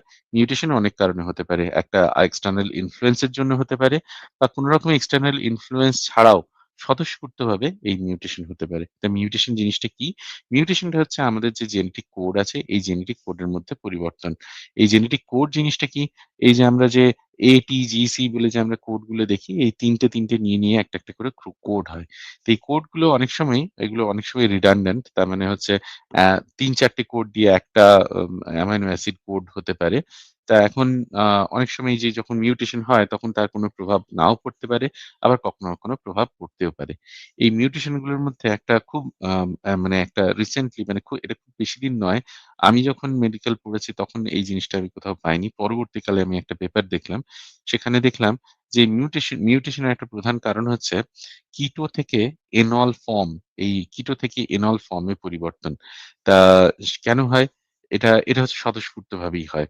যারা আ সায়েন্স নিয়ে পড়েছেন 11-12 এ তারা সেই আ সা যখন আ পড়েছেন যে অর্গানিক কেমিস্ট্রি যখন পড়েছেন তখন দেখবেন যে আমরা বেনজিন রিংকে একটা ষড়ভুজাকৃতি রেখে মাঝে একটা গোল করে দিতাম। তার কারণটা কি? কারণ তাদের যে ডবল বন্ড গুলো, সেই ডবল বন্ড গুলো যে সবসময় একসাথে একই জায়গাতে থাকে সেরকম না। এই ডবল বন্ড গুলো শিফট হতে থাকে। ঠিক সেরকমই এই যে এরকম আ এই যে আমাদের যে ATGC এই যে যে ইয়েগুলো আছে নিউক্লিওটাইডস গুলো আছে সেগুলো সবসময় যে কিটো ফর্ম এ থাকবে সেরকম না। তারা হচ্ছে কিটো থেকে এনল ফর্ম এ, এনল থেকে কিটো ফর্ম এ পরিবর্তিত হয়। এই পরিবর্তন হলে ধরুন ডবল বন্ড দিয়ে টি এর সাথে যুক্ত না হয়ে সে ট্রিপল বন্ড দিয়ে অন্য সি বা জি এর সাথে যুক্ত হলো। এই ধরনের মিউটেশন স্বতঃস্ফূর্তভাবে হতে থাকে কোন রকম কারণ ছাড়াই। ২ নম্বর ব্যাপার হচ্ছে যে কিছু আমাদের মধ্যে আম যখন হচ্ছে রেপ্লিকেশন হচ্ছে তখন কিছু এরর হয়ে যায়, ভুল হয়ে যায়, ত্রুটি হয়ে যায়। সেইজন্য হতে পারে। আমাদের আমাদের মধ্যে কিছু জাম্পিং জিনস আছে যেগুলোকে আমরা ট্রান্সপোজন্স বলি। কখনো ভাইরাসের অ্যাটাক এই সমস্ত কারণেও এই ইয়েগুলো হতে পারে। এবং অধিকাংশ ক্ষেত্রেই এরকম এই স্বতঃস্ফূর্ত মিউটেশনই হয়। আমাদের মধ্যে যত ক্যান্সার হয়, আমাদের সারা পৃথিবীতে যত মানুষ আছে তাদের যত রকম ক্যান্সার হয় এই ক্যান্সারের মধ্যে অধিকাংশ ক্ষেত্রেই সেগুলো হচ্ছে এই স্বতঃস্ফূর্ত মিউটেশন এর কারণ। বাকি যে সমস্ত ইনফ্লুয়েন্সিং ফ্যাক্টর আছে তারা একটা রিস্ক ফ্যাক্টর হিসেবে কাজ করে, কিন্তু সেগুলো না থাকলেও যে ক্যান্সার হবে না এরকম কিছু বলা যায় না। তো এই জিনিসটা হচ্ছে মিউটেশন। এই মিউটেশনই কি করে? মিউটেশনই হচ্ছে নতুন ভ্যারিয়েশন তৈরি করে। এই ভ্যারিয়েশন গুলো বিভিন্ন কারণে, যেমন সিলেকশনের কারণে, যেমন ন্যাচারাল সিলেকশনের কারণে, জিন ফ্লো এর কারণে, সেক্সুয়াল সিলেকশনের কারণে বা জেনেটিক ড্রিফট এর কারণে তারা নতুন ভাবে তারা সময়ের সাথে অ্যালিল ফ্রিকোয়েন্সি পরিবর্তন করে। তাই এই যে মানে আমাদের যে ৫ টা এজেন্ট তাদের কাজ বিবর্তনের ক্ষেত্রে মোটামুটি এরকমই। এখানে জি, এখানে আরেকটি ছবি, এই ছবি যে সিলেকশন, যেটা ন্যাচারাল সিলেকশনের দেখাচ্ছে, ওইটা অনেকটা ব্যাঙের মতোই, এটা ২ কালারের মথ। তো যখন আপনার ইন্ডাস্ট্রিয়াল রেভলিউশনের পর পলিউশন বেড়ে যায়, পলিউশন বাড়লে পরে আপনার এই যে কালোগুলি অনেকটা ক্যামফ্লাজ হয়ে যায়, সাদাগুলি দেখা যায়। তো তখন পাখিগুলি হচ্ছে যে কালোগুলিকে খেতে পারতো না, কিন্তু সাদাগুলিকে ধরে খেয়ে ফেলতো, তখন কালোর পপুলেশন বেড়ে যায়। তো এটা ওই ব্যাং এবং সাপের যে ইয়েটা দেখিয়েছিলাম আপনার, ক্যামোফ্লাজ বা ন্যাচারাল সিলেকশন, অনেকটা কাছাকাছি আর কি, এটাও প্রায় একই জিনিস। জি, তো আমরা পরবর্তী স্লাইডটা দেখছি যে এখানে আপনার এই খরগোশদের জেনেটিক ড্রিফট এখানে এক্সপ্লেইন করছে যে 2টা র্যাবিট সাদা ছিল, আস্তে আস্তে সাদাগুলি ভ্যানিশ হয়ে গেছে জেনেটিক ড্রিফটের কারণে। সাদাগুলি কেন চলে গেছে? কারণ ব্রাউন কালারের ইয়ে বেশি ছিল। তারা যেখানে 2 টাইপের দেখাচ্ছে যে এ এবং ক্যাপিটাল এবং স্মল এ জিন ফ্রিকোয়েন্সি দেখাচ্ছে, এবং ওই ম্যান্ডেলের সূত্র দিয়েই এটা মনে এক্সপ্লেইন করা যায় আর কি, আপনার কেন 2টা থেকে আবার এখানে কোনো সাদা নাই। তো 3টা হ্যাঁ, আপনার এটা হচ্ছে জেনেটিক ড্রিফটের কথা বলছে। এই যে ছবিটা দেখছেন জি এখানে হচ্ছে জেনেটিক ড্রিফটের কথা বলছে। হ্যাঁ, তো এই যে আমরা একটু আগে যেটা বলছিলাম সেটাই বলছে যে genetic drift in a population can lead to the elimination of an allele from a population by chance. Okay, তার মানে এই যে এখানে আমরা দুটো অ্যালিল দেখছি, একটা সাদা আর একটা হচ্ছে এই ধূসর বা গেরুয়া বা হচ্ছে গ্রে। হ্যাঁ, তো এখানে এটা হচ্ছে ফার্স্ট জেনারেশন। সেকেন্ড জেনারেশনে কি হয়েছে? সেকেন্ড জেনারেশনে একটা কমে গেছে। হ্যাঁ? সেকেন্ড জেনারেশনে যে অ্যালিল যেটা সাদা সেটা কমে গেছে। তার থার্ড জেনারেশনে কি হয়েছে? সেখানে সবাই হচ্ছে ইয়ে তৈরি হয়েছে। সবাই সেখানে আ গেরুয়া তৈরি হয়েছে, খয়েরি তৈরি হয়েছে। হ্যাঁ? তা এইখানে এটা কি বলে? এটা খয়েরি না কি বলে এটা কালারটা? গ্রে, ধূসরই বলি। ব্রাউন, হ্যাঁ, এনি হ্যাঁ, ব্রাউন। হ্যাঁ, ঠিক আছে। ব্রাউন বলতে পারেন। ব্রাউন। এবারে এখানে এই যে সাদা বা ব্রাউন, হোয়াইট বা ব্রাউন, এই দুটো হওয়ার মধ্যে কিন্তু এরা এই এই দুটো আ দুটো মানে ট্রেট, এরা কিন্তু কোন রকম বিশেষ সুবিধা প্রদান করে না। যদি একটা সুবিধা প্রদান করত, যদি বিশেষ সুবিধা প্রদান করত, তখন এরকম হতেই পারত যে কোনো একটা রং, সেটা হচ্ছে খয়েরি হোক বা এই ধূসর হোক বা সাদা হোক, সেটার প্রাধান্য পেত। কিন্তু এখানের মধ্যে ১ম শর্তটা হচ্ছে, সেটাই বলছে যে in each generation a random set of individuals reproduces to produce the next generation. The frequency of alleles in the next generation is equal to the frequency of alleles among the individuals reproducing. যারা reproduce করছে তাদের সাথেই তাদের সাথেই সমান আরকি, এটা অনুপাতটা সমান। তো এখন এইটার কোন রকম মানে আ ইয়ে নেই। মানে এটার কোন রকম আ কি বলবো? এটার কোন রকম কারণ নেই। এটা একটা র‍্যান্ডম চান্স এর জন্য। Random, right? দেখুন এই যে ফার্স্ট হ্যাঁ, জেনারেশন এ কি হয়েছে? সেখানে ২ টো রাইট। অ্যালিল আছে। একটা হচ্ছে ক্যাপিটাল A, একটা স্মল a, হ্যাঁ? এবার আপনি যদি ক্যালকুলেট করেন ক্যাপিটাল A আর স্মল a তাদের যে ফ্রিকোয়েন্সিটা, এই ফ্রিকোয়েন্সিটা কিন্তু সমান। হ্যাঁ? 0.5, 0.5, 50-50। হুম। কিন্তু সেকেন্ড জেনারেশন এ সেখানে ওই ক্যাপিটাল A এর যে জেনারেশনটা সেটা হচ্ছে বেড়ে গেছে। সেটা কোন রকম কারণ নেই। এরকম না যে একটা বিশেষ কোনো কারণে সেটা হয়েছে, সেরকম কোনো কারণ নেই। সেটা একটা র‍্যান্ডম ইফেক্ট এর জন্যই হয়েছে। এবার থার্ড জেনারেশন এ কি হয়েছে? গোটাটাই এলিমিনেট হয়ে গেছে। তো এটাই হচ্ছে রাইট। Genetic drift. হ্যাঁ, এখানে একটু বলে রাখি যে এখানে যে আহ, একটা ক্যাপিটাল এ থাকলেই সেটা এই ব্রাউন কালার হয়ে যাচ্ছে। তো আহ, যেমন এই যে এগুলির মধ্যে আপনার একটা ছোট একটা বড় এ আছে, তারপর এটা ব্রাউনই হচ্ছে। আর হোয়াইট হচ্ছে শুধুমাত্র 2টা ছোট এ থাকলে। তো যার কারণে যখনই এর মধ্যে যে কোনো একটা বড় এ আসতেছে তখনই কালারটা ব্রাউন হয়ে গেছে, আর পরবর্তীতে গিয়ে সব মানে কোনো ছোট এই নাই কারোর মধ্যে, সব এলিমিনেট হয়ে গেছে। তো এই এইটা হচ্ছে যে এই জেনেটিক ড্রিফট। আচ্ছা, এরপরে ওই আপনার ওইটা এক্সপ্লেইন করছে যে এই গ্লাসের মধ্যে 50% ছিল, এবং ধীরে ধীরে পপুলেশন কিভাবে শিফট হচ্ছে এটা সিমুলেশন করে দেখিয়েছে। জি, হ্যাঁ, একদম। সেই জিনিসটা ওই যে ওখানে ওই জিনিসটাই বললাম যে ওখানে ধরুন একটা র‍্যান্ডম কারণে সেখানে আমি যখনই ওটাকে নাড়াচ্ছি, ঝাঁকাচ্ছি তখনই এদের মধ্যে ডুপ্লিকেশন হচ্ছে, রেপ্লিকেট করছে। ঠিক আছে? এইবারে এখানে হয়তো ধরুন ২০ টা বলই সেখানে থাকতে পারে এই কাঁচের জারটার মধ্যে। তাহলে যেগুলো বেশি হলো সেগুলো বেরিয়ে গেল সেখান থেকে, সেগুলো সরে গেল। এই যে সরে যাওয়াটা, এই যে বেরিয়ে যাওয়াটা, এটা কোনো নির্দিষ্ট কোনো কারণে না। এটা একটা র‍্যান্ডম কারণে, একটা র‍্যান্ডম জেনেটিক ড্রিফট এর কারণে এটা সরে যাচ্ছে। এই জিনিসটি হচ্ছে এই জিনিসটাকেই হচ্ছে জেনেটিক ড্রিফট বলে। আমি জানি না খুব ভালো করে বোঝাতে পারলাম কিনা। কিন্তু জেনেটিক ড্রিফট বলতে আমরা রাইট, এটাই। সবসময় কি বুঝি? জেনেটিক ড্রিফট হচ্ছে এমন একটা জিনিস যেখানে কোনো র‍্যান্ডম কারণে, কোনো নির্দিষ্ট কোনো কারণ ছাড়া, র‍্যান্ডম কারণে, শুধুমাত্র র‍্যান্ডম কারণে এই যে এইগুলো এই যে আ উম মানে কালার এই যে চেঞ্জ হয়ে গেছে, তাই না? হ্যাঁ, মানে ওই জিন ফ্রিকোয়েন্সি গুলো পরিবর্তন হচ্ছে। রাইট। তার মানে যে একসময়ে এই ঝাঁকাতে ঝাঁকাতে হয়তো দেখা যাবে যে শুধুমাত্র একটা কালার আছে, অন্য কালার বের হয়ে গেছে। তো এটা হ্যাঁ, মানে কারেক্ট। রিজন নাই কোনো। আচ্ছা, র‍্যান্ডম। এরপর হচ্ছে যে এই যে জেনেটিক ড্রিফট আরো এক্সপ্লেইন করছে এখানে।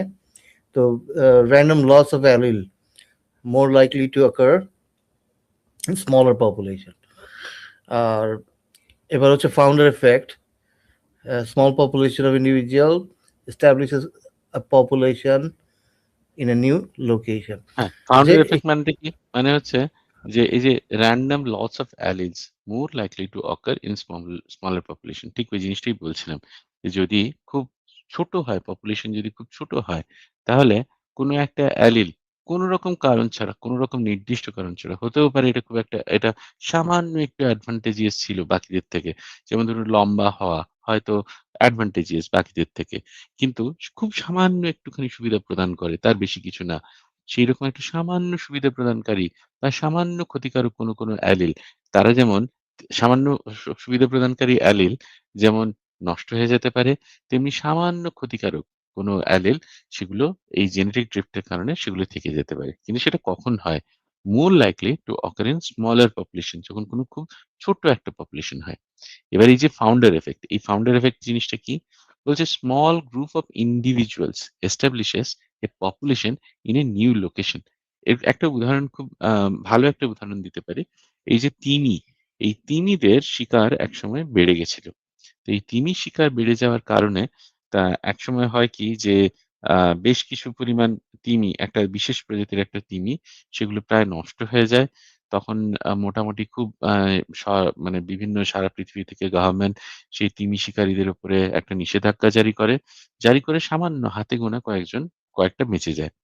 তো এখন দেখা যায় যে সেই সমস্ত তিমিদের মধ্যেই তাদের একটা তারাই হচ্ছে পরবর্তী পপুলেশন। এখন যতগুলো পপুলেশন আছে সেই প্রজাতির যতগুলো তিমি আছে তারা হচ্ছে সবাই তাদের ওই ডিসেন্ডেন্ট, ওই তিমিগুলোরই ডিসেন্ডেন্ট। ঠিক সেরকমই একটা ঘটনা সেই আ একটা আ একটা গল্প পড়েছিলাম যে এক এই কোনো একটা দেশে সেখানে আ সেখানে কোনো একটা ঐরকমই বিপ্লব-টিপ্লব হয়েছে।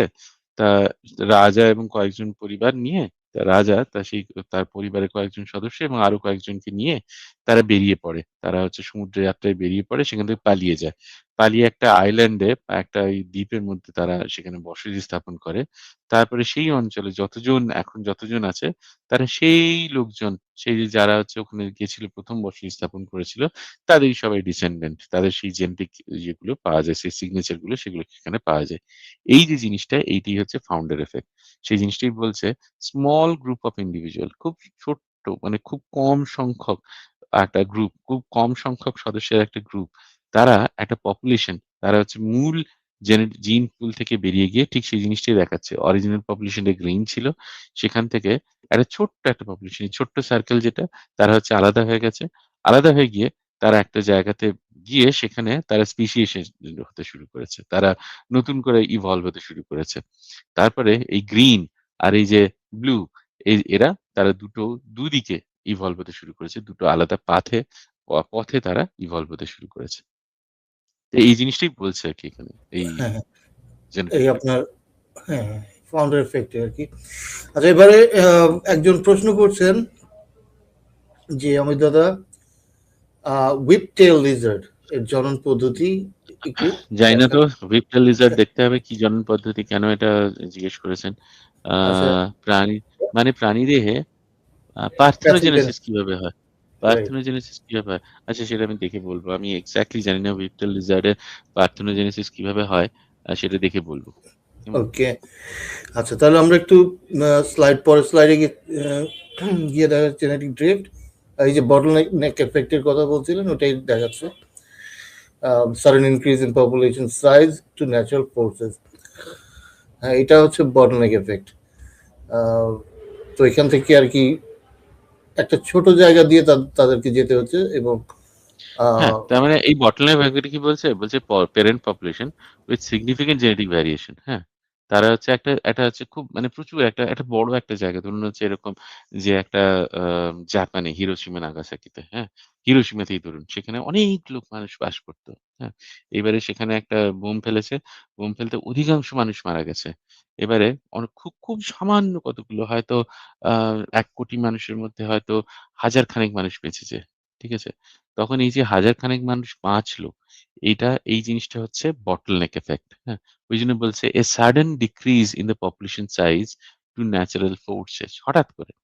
তা এখন ওটা তো আর ন্যাচারাল ফোর্স ছিল না, ওটা তো মানে কৃত্রিম ছিল। কিন্তু সেরকমই ধরতে পারে আরকি। ধরুন একটা যদি volcanic eruption হলো, হ্যাঁ হ্যাঁ রাইট হ্যাঁ? বা একটা মিটের হচ্ছে মিটের ইয়েতে আঘাত হ্যাঁ, করছে এরকম কিছু হলো একদম, হ্যাঁ? তো একটা ভলকানিক ইরাপশন, মিটিওরাইটের আঘাত, হ্যাঁ? উল্কাপাত হলো। এই ধরনের কিছু একটা হলো।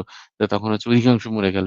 তো এই যে ১০ জন বাঁচলো, এই ১০ জনের মধ্যে তো আর তত জেনেটিক ভেরিয়েশন থাকবে না যতটা ওই ১,০০,০০,০০০ মানুষের মধ্যে ছিল বা ১০,০০,০০,০০০ মানুষের মধ্যে ছিল সেই সময়। তা এই জিনিসটাকে বলা হচ্ছে বটলনেক ইফেক্ট। এটাও এই যে বলছে যে এইখানেও কিন্তু এই যে ছোট হয়ে গেল, তো সেটাই বলছে র‍্যান্ডম লস অফ অ্যালিলস, এই জিনিসটা মোর likely to occur in smaller population. তো সেখানে কোথায় কাজ করে সবথেকে বেশি? এগুলো হচ্ছে এই বটলনেক ইফেক্ট। যদি হঠাৎ করে হচ্ছে একটা পপুলেশন খুব কম ছোট্ট হয়ে গেল, সেখানে এই এই জেনেটিক ড্রিফট তখন প্রিভ্যালেন্ট হয়ে যাবে। তো বটলনেক কেন বলছে? ওই যে ওইখানে একটা ছবি দিয়েছে যে একটা অনেকগুলো পপুলেশন ছিল, সেখান থেকে একটা হঠাৎ করে একটা বটলনেক এর মতো একটা ইভেন্টের জন্য খুব কম সংখ্যক বাঁচলো বটলের নেকের মতো। সেই কারণে এটাকে বটলনেক বলেছে। পরবর্তী স্লাইডে নন র্যান্ডম মেটিং এটা আমরা আগেও একটু আলোচনা করেছি নন র্যান্ডম এই জিনিসটা তো আমরা হ্যাঁ, ওটা করলামই। এই নন র‍্যান্ডম মেটিং এ একটা জিনিস দেখুন এখানে বলছে যে ইনব্রিডিং এবং আউটব্রিডিং, হ্যাঁ? তো এখানে আরেকটা জিনিস বলে নিই নন র‍্যান্ডম মেটিং এর মধ্যে এই যে আমরা যে হাইব্রিডেশন করি না, যে কৃত্রিমভাবে যে হাইব্রিডেশন করি না, সেই জিনিসটা কিন্তু নন র‍্যান্ডম মেটিং এ করি।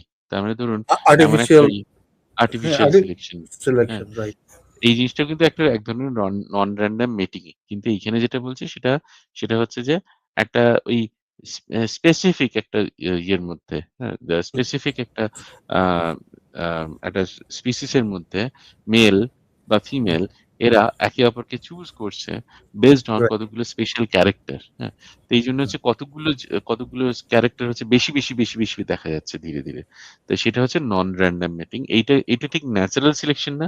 এখানে ওই নেচার সেখানে কিছু কোন রকম কাজ করছে না। কিন্তু আ কিন্তু এখানে হচ্ছে ওই যে একটা সিলেকশন প্রসেস আছে সেখানে, সেটা নন র‍্যান্ডম মেটিং এই জিনিসটা।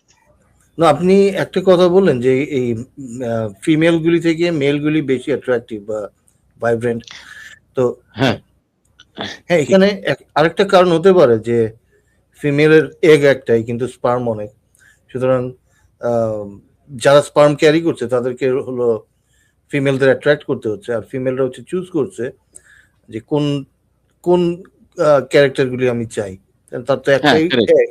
অবশ্যই, অবশ্যই। সেই জিনিসটাই হচ্ছে। কিন্তু এখানে একটা জিনিস কি হচ্ছে এখানে মানে ওই যে এখানে হচ্ছে এমনভাবেই সিলেকশন প্রসেস গুলো হয়েছে। এই যে আমরা দেখি ধরুন আমাদের যে ওয়াই ক্রোমোজোমটা আছে, এই ওয়াই ক্রোমোজোমটা যে মানুষের মধ্যেই যে আলাদা হয়েছে, মেল ফিমেল আলাদা হয়েছে এরকম তো নয়। আমরা মেল ফিমেল এই জিনিসটা কিন্তু অনেক আগে থেকেই দেখি। এগুলো হচ্ছে অনেক মানে আপনি যদি আ একদম ১ম দিকে চলে যান যখন আ মানে একদম মানে কি বলবো একদম গোড়ার দিকে যদি চলে যান, সেখানে হচ্ছে যত কমপ্লেক্সিটি বাড়ছে তখনই যে আ মানুষের ক্ষেত্রেই যে মেল ফিমেল তৈরি হচ্ছে এরকম নয়। আ আমরা দেখি মেল আর ফিমেল বা জেনেটিক ডোনার আর যে রিসিভ করছে এই ডিফারেন্সটা কিন্তু আমরা অনেক আগে থেকেই দেখি। বিশেষ করে হচ্ছে যখন থেকে মাল্টিসেলুলার যখন বিবর্তিত হচ্ছে তখন থেকেই দেখি। কিন্তু কোন জিনের মধ্যে কোনটা থাকবে এই জিনিসগুলো কিন্তু আলাদা ভাবে এই যে সিগ্রিগেশন হয়েছে আলাদা ভাবে হয়েছে সেগুলো কিন্তু সিলেকশন এর মাধ্যমে হয়েছে। এখানে একটা হুম, জিনিস বলে নিই, আমি একটা অদ্ভুত একটা পেশেন্ট দেখেছিলাম। এটা আমার ক্যারিয়ারের একদম ১ম দিকে। আমি এই জিনিসটা জানতাম না। এই জিনিসটা আমি বইতে পড়িনি তখনো। তখন হচ্ছে মানে জেনেটিক্স এর কোনো বইতে আমি এটা পড়িনি। তা আমাদের কাছে একজন পেশেন্ট আসে। সেই পেশেন্ট মেল তা মানে এই বাবার কাছেই আসে আরকি। তারা আ ইনফার্টিলিটির সমস্যা নিয়ে আসে। তা আ অনেক কিছু করেও আমরা তো যথারীতি ফিমেলের সমস্ত পরীক্ষা-টরীক্ষা করিয়েছিলাম। এন্ডোমেট্রিওসিস আছে কিনা, সমস্ত এই হোল অ্যাবডোমেন ইউএসজি এই সমস্ত করেও যখন কিছু পাই না, তখন ওই স্পার্ম কাউন্ট করতে দেওয়া হয় আরকি ছেলেটার। তা ভদ্রলোকের স্পার্ম কাউন্ট করতে দেওয়া হয়। তখন দেখা যায় স্পার্ম কাউন্ট এ কিছু ডিফেক্ট আছে। পরবর্তীকালে যখন আ তারপর যখন আমরা ক্যারিওটাইপিং করি, যখন হচ্ছে জিন কেন স্পার্ম কাউন্ট টা কম সেটা জানার জন্য যখন আমরা ক্যারিওটাইপিং করি তখন দেখি মেল অ্যাকচুয়ালি যে মানে যে আ বর যে ভদ্রলোক, সেই ভদ্রলোকের জিন হচ্ছে এটা কিন্তু ক্যারিওটাইপিং কিন্তু মানে ছেলে হলে তো XY হওয়ার কথা, কিন্তু তার ক্ষেত্রে XX। ও হ্যাঁ? আচ্ছা তো আচ্ছা। এইটার তো কারণটা তাহলে কি? হ্যাঁ, তাহলে তাহলে সে মেল হলো কিভাবে? এটা তো প্রশ্ন। এক্সাক্টলি। না, মেয়ে তাহলে সে হইতেই পারে। আমি আমি তো কি বলেন অমিত ভাই? পুরুষ মানুষ মেয়ে মানুষ হইতেই পারে, মেয়ে মানুষ পুরুষ মানুষ হইতেই পারে। এমন কি পুরুষ মানুষ মানে মানুষ বাদে অন্য কিছু হইতে পারে, মানে কিছুটা বান্দরের মতো এই যে আচ্ছা। তো যাই হোক এখানে এখানে ইয়েটা কি? আ এখানে কি হয়েছে? যে Y ক্রোমোজোম, Y ক্রোমোজোমের মধ্যে যে আ একটা কিছুটা অংশ সেগুলো ওই যে আমরা ইয়েতে পড়তাম না যে আ মিয়োসিস বিভাজন পড়তাম। তো সেখানে ওভারল্যাপিং হয়। তখন ওই Y ক্রোমোজোমের কিছুটা অংশ সেটা ভেঙে গিয়ে সেটা X ক্রোমোজোমের সাথে জুড়ে গেছে। হ্যাঁ? তো এই এক্স ক্রোমোজোমের সাথে জুড়ে যাওয়ার জন্য সে যখন সে যখন জন্মায়, পরবর্তীকালে আমরা জানতে পারলাম, সে যখন জন্মায় সে কিন্তু ফিমেল হিসেবেই বড় হচ্ছিল। তার মধ্যে আ কিন্তু পরবর্তীকালে যখন পিউবার্টির সময় তার মধ্যে মেল ক্যারেক্টারস দেখা দেয়। ওই যে আমরা অনেক সময় শুনি যে হঠাৎ করে ছেলে হয়ে গেছে এই ধরনের জিনিসগুলো। অ্যাকচুয়ালি সেরকম না। ওই পিউবার্টির সময় তার মধ্যে মেল ক্যারেক্টারস গুলো দেখা দেয়। কিন্তু সে অ্যাকচুয়ালি মানে এই ধরনের বেশ কিছু কন্ডিশন আছে এরকম কারণে, হ্যাঁ? তা এইগুলো সবসময় যে আ একদম ইয়েতেই আ আ একদম জন্মের সময় আ যে ডায়াগনোসিস হবে সেরকম তো না। তাকে তার আউটার ক্যারেক্টার মানে বাইরের ক্যারেক্টার গুলো সব ফিমেল। তো সেইজন্য সে বড় হয়েছে ছোটবেলা থেকে ফিমেলের মতো। কিন্তু পিউবার্টি যখন রিচ করেছে তখন Y ক্রোমোজোমের যে সমস্ত ক্যারেক্টার গুলো সেগুলো যে খন্ডগুলো আছে তারা হচ্ছে তারা হচ্ছে ইয়ে করতে শুরু করেছে। তারা হচ্ছে proliferate করতে তারা নিজেদের আ মানে নিজেদের ক্যারেক্টারিস্টিক্স গুলো আ দেখাতে শুরু করেছে। তো সে তখন নিজেকে ফিমেল থেকে তার যে আইডেন্টিটি সেটা মেল ইয়েতে চেঞ্জ করে আরকি। তার কি পরবর্তীকালে হ্যাঁ। তার সব মানে কমপ্লিট থাকে মানে যেগুলি হ্যাঁ, একটা মেল মানে সে যখন ডেভেলপমেন্ট হয়েছে তখন তখন কিন্তু সব সে কমপ্লিট? মানে secondary sexual character, primary sexual character গুলো সেগুলো কিন্তু সব মেলের মিলে মতনই তৈরি হয়েছে। হ্যাঁ? আচ্ছা, সে আচ্ছা যখন ঠিক আছে। জন্মেছিল তখন এই ambiguous genitalia নিয়ে জন্মেছিল। তাই জন্য আচ্ছা, তখন আচ্ছা। তাকে বুঝতে পারেনি। হুম, তখন তাকে মেয়ে হিসেবেই বড় করা হচ্ছিল। তার মেয়ের নামও রেখেছিল। আচ্ছা। পরবর্তীকালে সে যখন বড় হয় তখন তার যে সেক্সুয়াল ক্যারেক্টারস গুলো যখন তৈরি হয়, ডেভেলপ করতে শুরু করে তখন সে মেলের মতনই ডেভেলপ করতে শুরু করে। কারণ রাইট, ওই ওকে। Y ক্রোমোজোমের একটা খন্ড সেটা হচ্ছে X ক্রোমোজোমের মধ্যে ছিল। এইবারে হ্যাঁ, আমাদের যে এক্স ক্রোমোজোমের মধ্যে কি হয়? একটা এক্স ক্রোমোজোম সে সাইলেন্ট হয়ে যায়। এবং ওই যে সেই বার বডি বলে সেটা ওই আমাদের নিউট্রোফিলের মধ্যে বার বডি হিসেবে ওইটাকে দেখা যায়। ওটা একটা ডেন্স একটা ইয়ে হিসেবে দেখা যায়। তা হুম, এখন আ তা সে তখন ওই জিনিসটা কাজ করেনি। তার মধ্যে যে তার মধ্যে যখন ছোটবেলা থেকে তার স্পার্ম কাউন্ট সেরকম ছিল না। কিন্তু তার যে ক্যারিওটাইপিংটা সেটাও আমরা দেখি XX ক্যারিওটাইপিং। তো এই যে এই ধরনের আদান-প্রদান কিন্তু মানে প্রাচীনকালে এই ধরনের এই ইভলিউশনের পথে এই যে আদান-প্রদানগুলো যে মেল আর ফিমেল যে ক্যারেক্টারিস্টিক্স এর যে আদান-প্রদানগুলো, এইগুলো কোথায় কোন ক্রোমোজোমে কোনটা থাকবে সেই আদান-প্রদানগুলো কিন্তু সেগুলো এই সিলেকশন প্রেশার এর জন্য এগুলো তৈরি হয়েছে। তা যেটা বলতে চাইছিলাম যে এই যে আ এই জিনিসগুলো কিন্তু কিছু ক্যারেক্টারিস্টিক সেগুলো ওই ফিমেল ক্যারেক্টারিস্টিক্স যেগুলোকে আমরা বলি সেগুলো আমরা এইভাবেই আমরা ইভলভ হয়েছি এই ইয়েতে। হুম? তো যাই হোক আজকে আমার সময় প্রায় শেষ। আমাকে আজকে একটুখানি বেরোতে হবে। আচ্ছা অমিত আমি দা, আজকে হ্যাঁ, ভাই ওই হচ্ছে যে ওই এই যে এন্টি ইসলাম রেসপন্স তো এন্টি ইসলাম একটা ওয়েবসাইটে বিবর্তন নিয়ে অনেক মিথ্যাচার করছে, মানে অনেকগুলা দেখলাম যে এগুলো কোনো মানে কাইটা কাইটা কনটেক্সট বাদ দিয়ে কোড আনছে অন্যদের, কোড গুলো আইনা হুম, জুড়া দিয়ে দিয়ে একটা টেক্সট ডেভেলপ করা হয়েছে। এখন হুম, হুম। ওই টেক্সট গুলা দেখে দেখে ওখানে যে কি কি ভুল আছে বা ওখানে কি কি বাটপারি আছে এগুলো আবার বের করতে পারলে মানে একটু ভালো হতো। দেখুন প্রথমত হচ্ছে যে এখন এরকম হতেই পারে যে আ এইরকম জিনিসগুলো কে কি বলেছে সেরকম দেখে কোনো লাভ নেই। হ্যাঁ? ধরুন এরকম বলল যে একজন বিজ্ঞানী আ সে বলেছে যে কতগুলো জীবাশ্ম পাওয়া গেছে। হ্যাঁ? স্যা বলে হচ্ছে বা একটা ওখানে একটা ইনফারেন্স ক্লেম টানলো। দেখলাম যে কোনো মধ্যবর্তী ইয়া নাকি পাওয়া যায় না, ফসিল নাকি পাওয়া যায় না, এটা কি সত্য? হ্যাঁ, এবারে বিবর্তনের জন্য হচ্ছে নাকি প্রমাণ? দেখুন এবারে ধরুন আজ থেকে আ ৫০০ প্রজন্ম আগে, আপনার ৫০০ প্রজন্ম আগে, হুম? আচ্ছা ঠিক আছে ধরে নিচ্ছি ১০০০ প্রজন্ম আগে। ঠিক আছে? এই ১০০০ প্রজন্ম আগে ২ জন মানুষ ছিলেন। একজন মেল, একজন ফিমেল। ঠিক আছে? প্রতিটা প্রজন্ম যদি ধরুন ২৫ বছর করেও হয়, ঠিক আছে? তাহলে হচ্ছে এই ১০০০ প্রজন্ম মানে ২৫,০০০ বছর। ঠিক আছে? তা আ আ মানে প্রত্যেকটা প্রজন্ম যদি ২৫ করে হয়, তাহলে হচ্ছে ২৫,০০০ বছর। ঠিক আছে? তো ২৫ বছর আগে যে ২ জন মেল ফিমেল ছিলেন, তাদের ধরুন ৫ টা বাচ্চা হয়েছে। এই ৫ টা বাচ্চা প্রত্যেকের ৫ টা বাচ্চা হয়েছে। তাদের আবার ৫ টা বাচ্চা হয়েছে। এরকম করে আপনার হচ্ছে এরকম হচ্ছে ১০০০ টা প্রজন্ম বাদে আপনি এসেছেন। এখন সমস্যা হচ্ছে যে এই যে আপনি এসেছেন, এদের মধ্যে আপনি যদি প্রত্যেকটা মানুষের যদি রেকর্ড আমরা রাখি, ঠিক আছে? প্রত্যেকটা মানুষের each and every person এর যদি আমরা রেকর্ড রাখতাম, প্রত্যেকে হচ্ছে ওই একটা জায়গাতে প্রিজার্ভ করে রাখতাম। তখন হচ্ছে আমরা এই চেঞ্জটা আমরা বুঝতে পারতাম। প্রত্যেকের জেনেটিক কোড সমস্ত সংরক্ষণ করা আছে। তখন হচ্ছে ওই যে ২ জন লোক, ২ জন একজন ভদ্রমহিলা, একজন ভদ্রলোক তার সাথে আপনি একটা ডিরেক্ট একটা কমিউনিকেশন তৈরি করতে পারতেন। একটা ডিরেক্ট রিলেশন আপনি তৈরি করতে পারতেন যে হ্যাঁ, এর সাথে বিয়ে হয়েছে, ওর সাথে হয়েছে, এর সাথে হয়েছে এরকম ভাবে। কিন্তু এরকম তো জিনিসটা নয়। তারা তো আর জানতো না যে আমরা তারা তো ওরকমভাবে রেকর্ড রেখে যায়নি। প্রত্যেককে ওরকমভাবে একটা প্রিজার্ভ করা হয়নি। কিছু randomly কোথাও প্রিজার্ভ হয়েছে। এখন ওই যেমন হচ্ছে একটা ভাতের হাঁড়ি, সেই ভাতের হাঁড়িতে একটা ভাত আমরা টিপে দেখলেই আমরা বুঝতে পারি। আমাদেরকে সমস্ত ভাতগুলো টিপে দেখতে হয় না যে ভাতটা সেদ্ধ হয়েছে কি হয়নি। ঠিক সেইরকমই আমরা একটা কতগুলো প্যাটার্ন বের করতে পারি। বিজ্ঞানের ক্ষেত্রে কতগুলো প্যাটার্ন বের করতে পারি। যেমন ধরুন একটা প্রজেক্টাইল, সেই প্রজেক্টাইলটা কিভাবে কাজ করবে? ধরুন একটা প্রজেক্টাইল আছে, সেই প্রজেক্টাইলটাকে হঠাৎ করে আপনাকে একটা পাথে দেখানো হয়েছে, একটা জায়গাতে দেখানো হয়েছে। আপনি সেই প্রজেক্টাইলের গতি কোন দিকে যাচ্ছে, তার at that moment কি ভেলোসিটি সেইটা দেখে কোথা থেকে আসছে এবং কোথায় যাবে এই জিনিসটা আপনি বুঝতে পারবেন। এই জিনিসটা আপনি প্রেডিক্ট করতে পারবেন। বিজ্ঞানে আমরা এই ধরনের কতগুলো নিয়ম তৈরি করতে পারি। ঠিক সেইভাবেই আমরা এই জিনিসটা করি যে এরকম হচ্ছে যখন আমরা কোনো কিছু পাই না, এরকম হচ্ছে হঠাৎ কতগুলো আমরা মাঝে কতগুলো জিনিসগুলো পাই। তখন আমরা দেখি যে এদের মধ্যে মিল এবং গড় মিল যে সাদৃশ্য এবং বৈসাদৃশ্য এই জিনিসগুলো আমরা দেখতে পাই। ২ নম্বর ব্যাপার কি? ২ নম্বর ব্যাপারে ধরুন হচ্ছে এই যে ট্রানজিশনাল ফসিল বলছেন, এই ট্রানজিশনাল ফসিল কি নেই? এই যে আপনি যে আমার YouTube ভিডিও গুলো আমি যে আপলোড করছি, আমি জানি না আপনি চ্যানেলটা দেখছেন কিনা?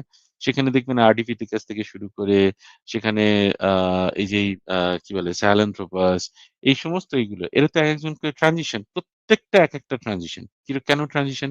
সেখানে কারুর আ কেউ হচ্ছে বাইপেডাল, কেউ হচ্ছে হ্যাবিচুয়াল বাইপেডাল কিন্তু তারা গাছে উঠতে পারে। কারুর কেউ তারা habitually bipedal নয় কিন্তু তাদের মধ্যে bipedal কিছু ক্যারেক্টারিস্টিক দেখা যায়। তাহলে সেই জিনিসগুলি আমরা ট্রানজিশন দেখব। আমরা কি এরকম দেখব যে হঠাৎ করে একজন মানুষ হয়ে গেছে। এরকম কি দেখব? না সেরকম আমরা দেখব না। এটা তো একটা গ্র্যাজুয়াল প্রসেস। গ্র্যাজুয়াল প্রসেসটা যদি এরকম যদি একটা গ্র্যাজুয়াল প্রসেস না হতো, হঠাৎ করে আকাশ থেকে পড়তো, তাহলেই বরং আমরা দেখতাম যে একটা স্পিসিস তৈরি হলো। সেটা হঠাৎ করে মানুষ হয়ে গেল। তার আগে পিছে তার সাথে আর কোন রকম লিঙ্কিং এরকম পাওয়া যাচ্ছে না। কিন্তু সেরকম কি আমরা দেখি? না, আমরা দেখি না। এবং ঠিক এই কারণেই বিতর্ক থাকে যে কোনটা কোন দিকে যাবে। যেমন ধরুন একটা দিকে আপনার স্ক্রিনের একদিকে সাদা আছে, একদম সাদা। আর একদিকে একটা কালো ডট আছে। এইখান থেকে সাদা থেকে যখন কালো হয়েছে, একটা গ্র্যাজুয়ালি কালো হয়েছে। আপনি কি এক্সাক্টলি এমন একটা লাইন ফাইন্ড করতে পারবেন যেখানে ঠিক সাদাটা কালো হয়ে গেছে বা ঠিক কালোটা সাদা হয়ে গেছে? আমরা পারি না। একটা গ্রে একটা জোন থাকে, একটা যেটাকে ফাজি বলে। এই ফাজি জিনিসটা যেটা, এই যে জায়গাটা, সেখানে হচ্ছে বিতর্ক থাকবে একটুখানি ডান দিকে নাকি একটুখানি বাঁদিকে। সেই ফাজি জিনিসটা সেটা থাকাটাই স্বাভাবিক। কেন? কারণ এটা একটা গ্র্যাজুয়াল একটা ব্যাপার। তাই না? তো এই গ্র্যাজুয়াল যখন ব্যাপার তখন এই বিতর্ক থাকবেই। তা ট্রানজিশন ফসিল কি আমরা পাই না? অবশ্যই পাই। আপনি যদি আমার চ্যানেলটায় চোখ রাখেন আপনি দেখতে পাবেন যে একটার পর একটা কিভাবে ট্রানজিশন এর মধ্যে দিয়ে গেছে। মানে ওই যে আর্টিকেল একজন পড়ে তারপর আমি চ্যাট জিপিটি থেকে সার্চ করলাম, চ্যাট জিপিটি বলতেছে যে ট্রানজিশনাল ফসিল অনেক আছে, নাই যে বলছে এটা মিথ্যা বলছে, এর সময় আমি পরে দেখলাম আর কি। প্রত্যেকটাই transitional fossil. Each and every fossil is a transitional fossil, তাই না? যে ধরুন আর্কিওপ্টেরিক্স থেকে শুরু করে, সেখানে মানুষের ধরুন আরডিপিথেকাস থেকে শুরু করে যতগুলো আছে, যতগুলো ফসিলস আছে, সেটা হোমো হাইডেলবার্জেনসিস যতগুলো ফসিল আছে, ইচ অ্যান্ড এভরি একটা ট্রানজিশনাল ফসিল। এই ট্রানজিশনাল ফসিল মানে কিরকম, মানে আমি বুঝি না যে ট্রানজিশনাল ফসিল বলতে এরা কি বোঝাতে চায় সেই জিনিসটা আমরা বুঝি না। কিন্তু আমি যে জিনিসটা বুঝি, যদি আমরা এরকম দেখাতে পারি যে এপ লাইক একটা ক্যারেক্টারিস্টিক থাকে তাদের মধ্যে, চতুষ্পদী থেকে ধীরে, ধীরে বাইপেডাল এর দিকে যাচ্ছে, এরকম যদি ক্যারেক্টারিস্টিক দেখাতে পারি, সেগুলো হচ্ছে ট্রানজিশনাল ফসিল। এবং আমরা সেরকম ট্রানজিশনাল ফসিল আমরা আকছার দেখতে পাই। অমিত দা, আচ্ছা, একটা দাঁড়ান এক প্রশ্ন সেকেন্ড, ছিল আপনার। এক সেকেন্ড, প্রশ্ন পরে করেন। তো আমাদের এই যে স্লাইডটা যেটা ছিল, ওটা আর 2-3টা বাকি ছিল, ওটা আমরা হয়তো পরবর্তী পর্বে, অমিত দা যেহেতু আজকে টাইম লিমিটেড, হয়তো আমরা পরের দিন এটা করবো। এবং আমরা হচ্ছে যে জিনিসটা করবো, আমরা হলো এই এভিডেন্সগুলি নিয়ে কথা বলবো। আর প্রশ্ন উত্তর যারা প্রশ্ন করতে চান, তাহলে পরবর্তী সপ্তাহে যদি অমিত দা টাইম দিতে পারেন তাহলে খুব ভালো হয়। তাহলে আমরা শেষ করে ফেলতাম আর কি এই জিনিসগুলি। হ্যাঁ, ঠিক আছে। আচ্ছা, কারো কাছে যদি প্রশ্ন থাকে আমি লাস্ট একটা প্রশ্ন নিয়ে আমি বেরিয়ে যাব, হ্যাঁ? হ্যাঁ কেউ sure. একটা প্রশ্ন করছিলেন। হ্যাঁ হ্যাঁ, বলেন। হ্যাঁ অমিত দা, প্রশ্নটা হচ্ছে হুম, এইরকম হ্যাঁ, যে আমি একজন মুমিন ভাইয়ের সঙ্গে কথা বলছিলাম। তো উনি আমাকে বললেন যে বিবর্তন হচ্ছে খুবই খারাপ একটা বিষয় এবং বিবর্তন যে মিথ্যা এর সবথেকে বড় প্রমাণ হচ্ছে মুসলমানরা ১৪০০ বছর থেকে খতনা করে আসছে। যদি বিবর্তন সত্য হতো তাহলে তো এতদিন অব্দি আপনার ওই আগার চামড়া ছাড়া বাচ্চা জন্ম হতো। এইটা কেন হয় না? তাদেরকে বলবেন তাদেরকে বলবেন এই প্রশ্নটা সুব্বুর আহমেদকে গিয়ে করতে। ঠিক আছে? যে একটা যে হচ্ছে অ্যাকওয়ার্ড ক্যারেক্টারিস্টিক, এই প্রশ্নটা মানে যেই প্রশ্নটা আপনাকে করেছে তাকে বলবেন এই সুব্বুর আহমেদ বলে যে ভদ্রলোক আছেন যিনি ওই ডেভের সাথে যিনি বিতর্ক করেছেন। আমি জানি না আপনারা জানেন কিনা। বলবেন তাকে গিয়ে এই প্রশ্নটা করতে। যিনি এই সুব্বুর আহমেদ ডেনিস নোবেলকে সাপোর্ট করেন। ডেনিস নোবেল কি বলছেন? বলছেন অ্যাকওয়ার্ড ক্যারেক্টারিস্টিক মানে আমরা যে ক্যারেক্টারটা আমরা অ্যাকোয়ার করছি, যেটা আমরা লব্ধ মানে যেটা আমরা পাচ্ছি পরিবেশ থেকে, সেটা পরবর্তী প্রজন্মে সেটা ট্রান্সফার হয়।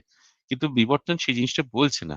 বিবর্তনে এই যে ধারণাটা সেটা হচ্ছে ল্যামার্কিয়ান ধারণা। ল্যামার্ক এই কথাটা বলেছিলেন যে আস্তে, আস্তে ধীরে, ধীরে চেষ্টা করতে পরবর্তী প্রজন্মের মধ্যে সেই ক্যারেক্টারিস্টিক্স টা সেটা পাস অন হচ্ছে।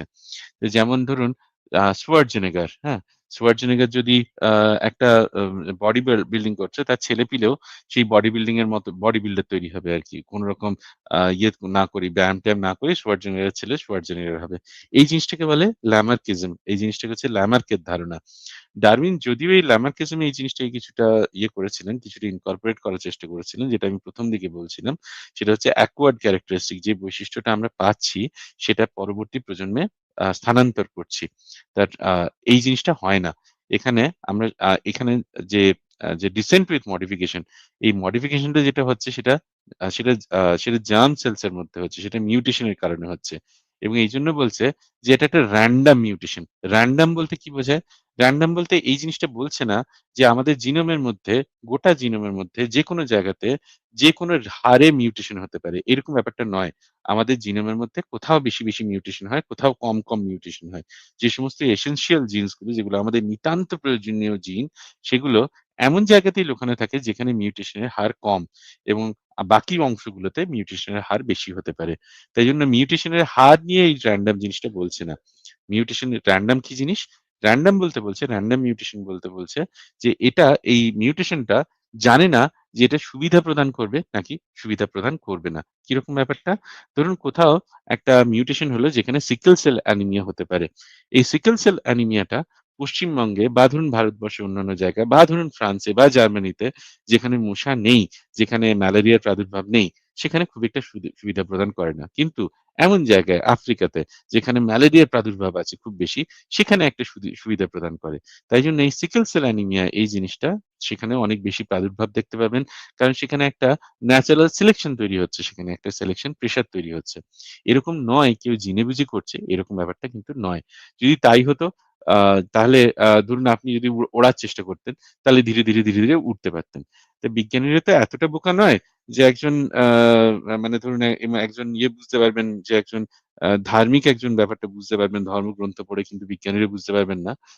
বিজ্ঞানীরা এতটা বোকা নয়। তাকে বলবেন যে এই প্রশ্নটা গিয়ে সুব্বুর আহমেদকে করতে এবং বিজ্ঞানীদের যে আইকিউটা সেটার প্রতি সামান্যতম হলেও কিছুটা রেসপেক্ট বা সামান্য কিছুটা হচ্ছে এই শ্রদ্ধা রাখতে আরকি। এইটুকু তাকে করবেন। কেমন?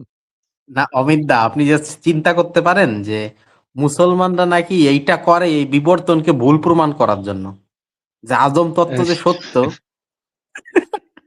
বুঝলেন দাদা? তো ও আমাকে হ্যাঁ, সেটা বলছিল যে মুসলমানরা এটা কেন করে। হ্যাঁ বলুন। হ্যাঁ, সেটা আচ্ছা সেটা নিয়ে তো হাসাহাসি করা যায়। সেটা আমি পরে একদিন করব। আজকে আমার সময় নেই। হ্যাঁ? আজকে আমি বেরোলাম তাহলে। সত্য সুন্দরী ভাই। আজকে আমি তাহলে বেরোলাম। আমি পরে আচ্ছা, একদিন আসবো। কেমন? আর অমিতা, সবাইকে থ্যাংক ইউ সো আচ্ছা মাচ। আমি আগামী সপ্তাহে অবশ্যই আসতে হবে, কারণ আমাদের প্রশ্ন রয়ে গেছে আর কয়েকটা স্লাইড বেশ, ছিল। বেশ। ঠিক আছে তো, নিশ্চয়ই। হ্যাঁ, থ্যাংক ইউ সো আপনি মাচ। স্লাইড গুলো দেখেন। আপনি যদি ইচ্ছে হয় তাহলে আমার থেকে কয়েকটা সিলেক্টেড ভিডিও দেখাতে পারেন YouTube টা থেকে। তা জি, যদি যদি ইচ্ছে হয় দেখাতে পারেন। আর যদি হ্যাঁ কোনো কপিরাইট বা কিছু হয় তাহলে আমাকে জানাবেন। আমি সেগুলো করে দেব। হ্যাঁ, ওইটা কেমন? আর আপনার চ্যানেল তো আজকেও কানেক্ট করতে পারছেন, মানে একই সাথে আজকে করিনি, সাইমultaneously। আজকে আমি ভুলে গেছি। ঠিক আছে? আজকে আচ্ছা ভুলে গেছি। পরের দিন করা যাবে। কেমন? জি, ব্যাপার না। দেখি আমি তাহলে একটু ঘুরে জি, আসি। আমি যদি জি, রাতে সময় পাই তাহলে আমি নিজে এই আপনি যদি না থাকেন, আপনি যদি শেষ করে দেন, তাহলে আমি হ্যাঁ, যদি রাতে সময় পাই আমি YouTube এ অনলাইনে আসতে পারি, লাইভে আসতে পারি। আর যদি না পাই ঠিক আছে। তাহলে ভিডিও বানাবো আরকি রাতের বেলা। কেমন? এই হ্যাঁ, হ্যাঁ, যদি আমরা অস্ট্রালোপিথেকাসের একটা সিরিজ বানানোর ইচ্ছে আছে, যেটা আচ্ছা, বানানো হয়নি এখনো পর্যন্ত। হ্যাঁ, অস্ট্রালোপিথেকাস অ্যানামেনসিস নিয়ে শুরু করেছি। তা এখন আচ্ছা, ভিডিওটা এখনো শেষ হয়নি। তা হয়তো রাতের বেলা বসে বানানো হবে। কেমন? ঠিক আছে। ওটা নিয়ে কথা বললে আরো ভালো হয়। আমাদের এখানে যদি আসেন তাও ভালো হয়। হ্যাঁ, তো নিশ্চয়ই, নিশ্চয়ই। অবশ্যই। যদি যদি কেমন? থাকি তাহলে চলে আসবেন। আ ঠিক আছে। আজকে বেরোলাম তাহলে, হ্যাঁ? আচ্ছা। টাটা। অনেক ধন্যবাদ যুক্ত হওয়ার জন্য অমিতদা।